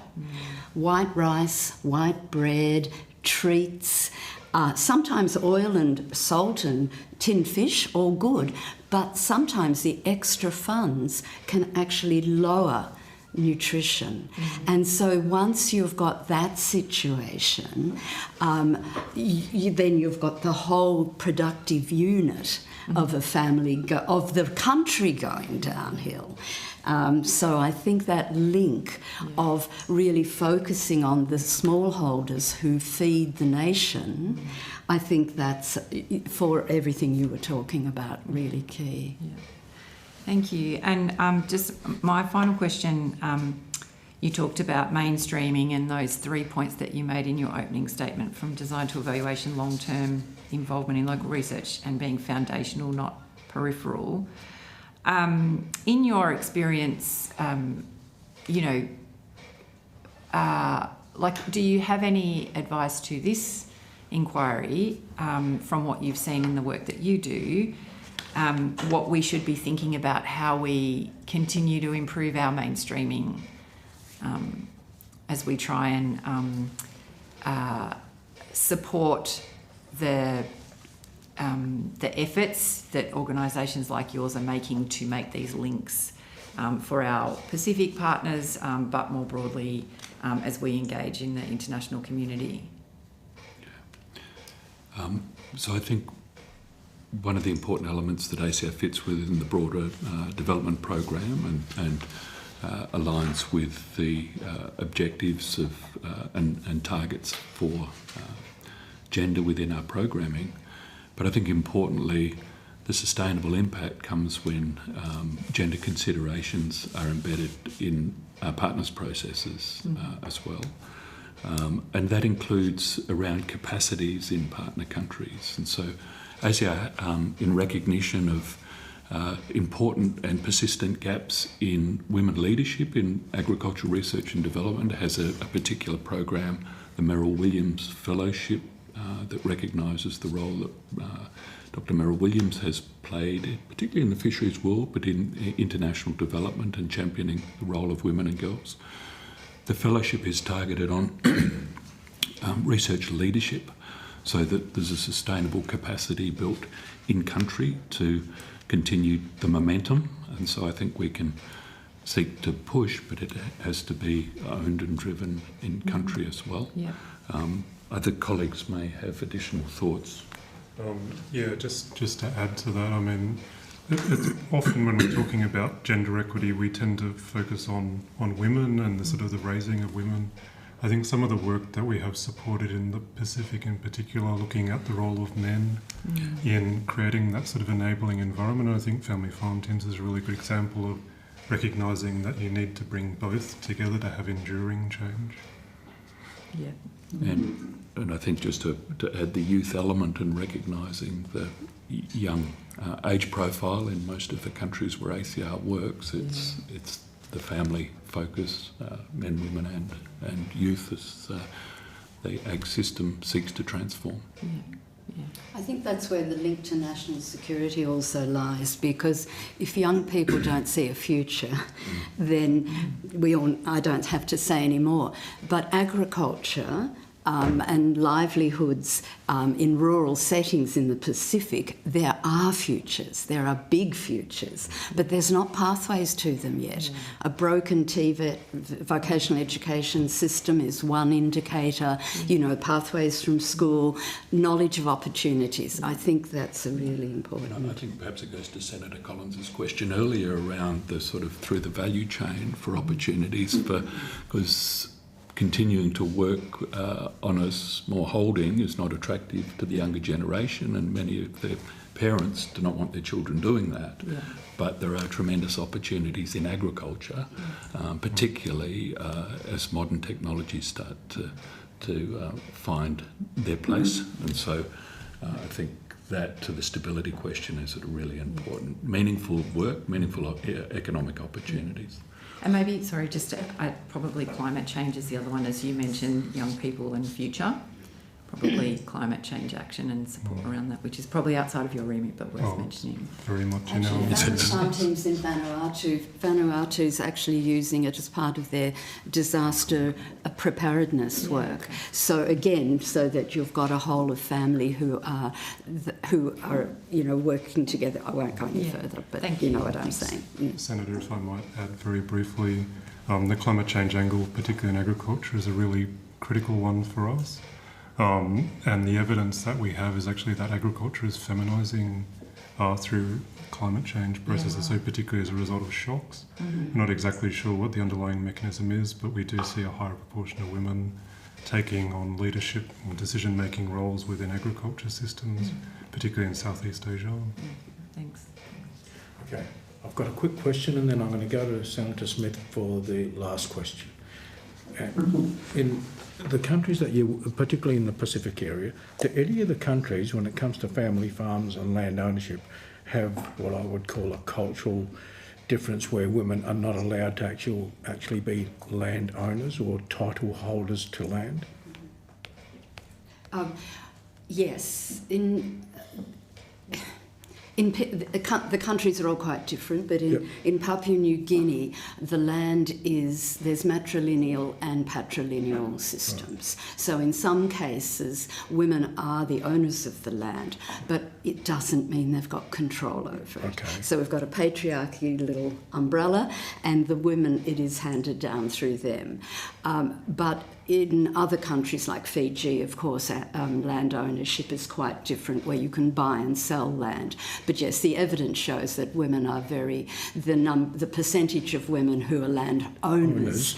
But some countries are doing some good things, and PNG's just changed some of their legislation to enable transfer of land to women on application, etc. So there are things happening. Right. But it's still, there is still some issues there that need very to be much so. Thank you. Dean, last question. Over to you. Yes, it goes to a similar point that the Chair has made, and that is, what is the level of resistance in partnering nations to these types of research and development initiatives? Am I right to assume there is still a little bit of resistance, or there's no resistance? I'm just keen to understand what is the level of sort of shared understanding about the research and development opportunity that this presents. Yeah, I think to state the obvious, social and cultural contexts vary enormously across the partner countries in which ACR works. I think the role we play in bringing evidence to inform conversations is really important, and in doing so, and through the partnership model, shifting some not overstate it, but some of the cultural norms, or at least shining a light on opportunities of working and thinking differently.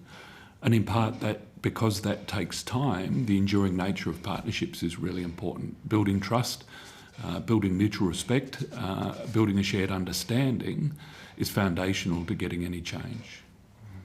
So it's the evidence that distinguishes, you think that is the critical element in what you do compared to what other people or what other agencies might be doing? I think the evidence informs the conversation. It's the process and the way in which the evidence is generated collectively that makes the difference.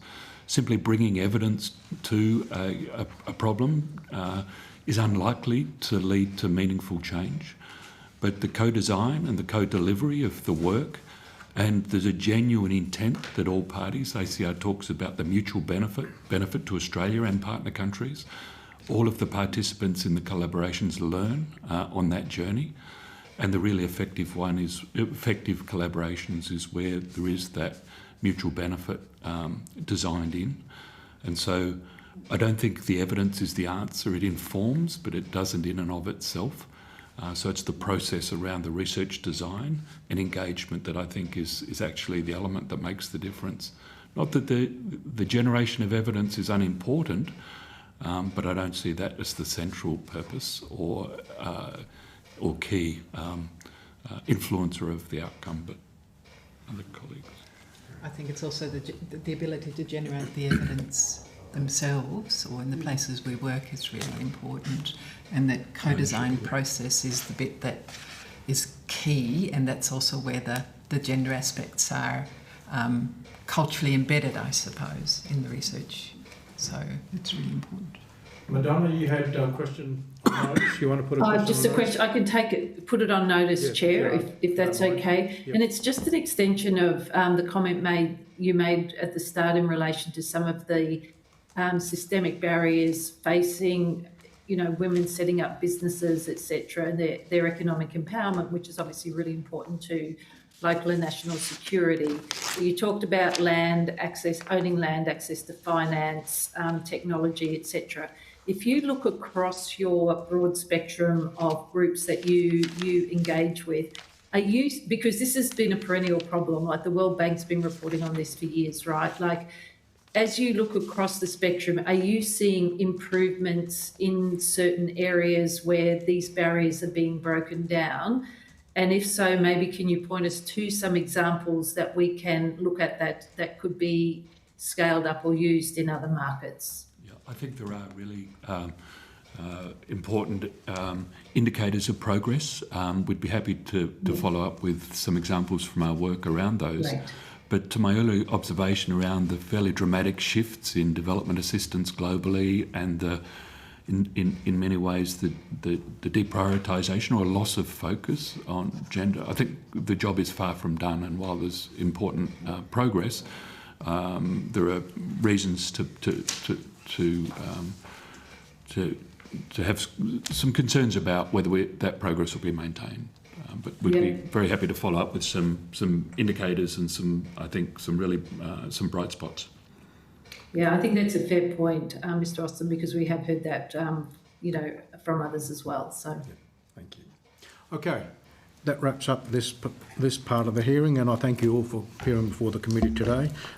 You have been asked for some further information, so if you could provide that by the 24th of April, we will be grateful. Please note that the responses to questions on notice will be published on the website as submissions to the committee, so that they will publicly appear. You'll be sent a copy of the transcript of your evidence to the committee today, and again, if you feel you need to make any transcription amendments or changes, please contact the Secretariat. With that, once again, thank you for your appearance, and I declare this public hearing closed.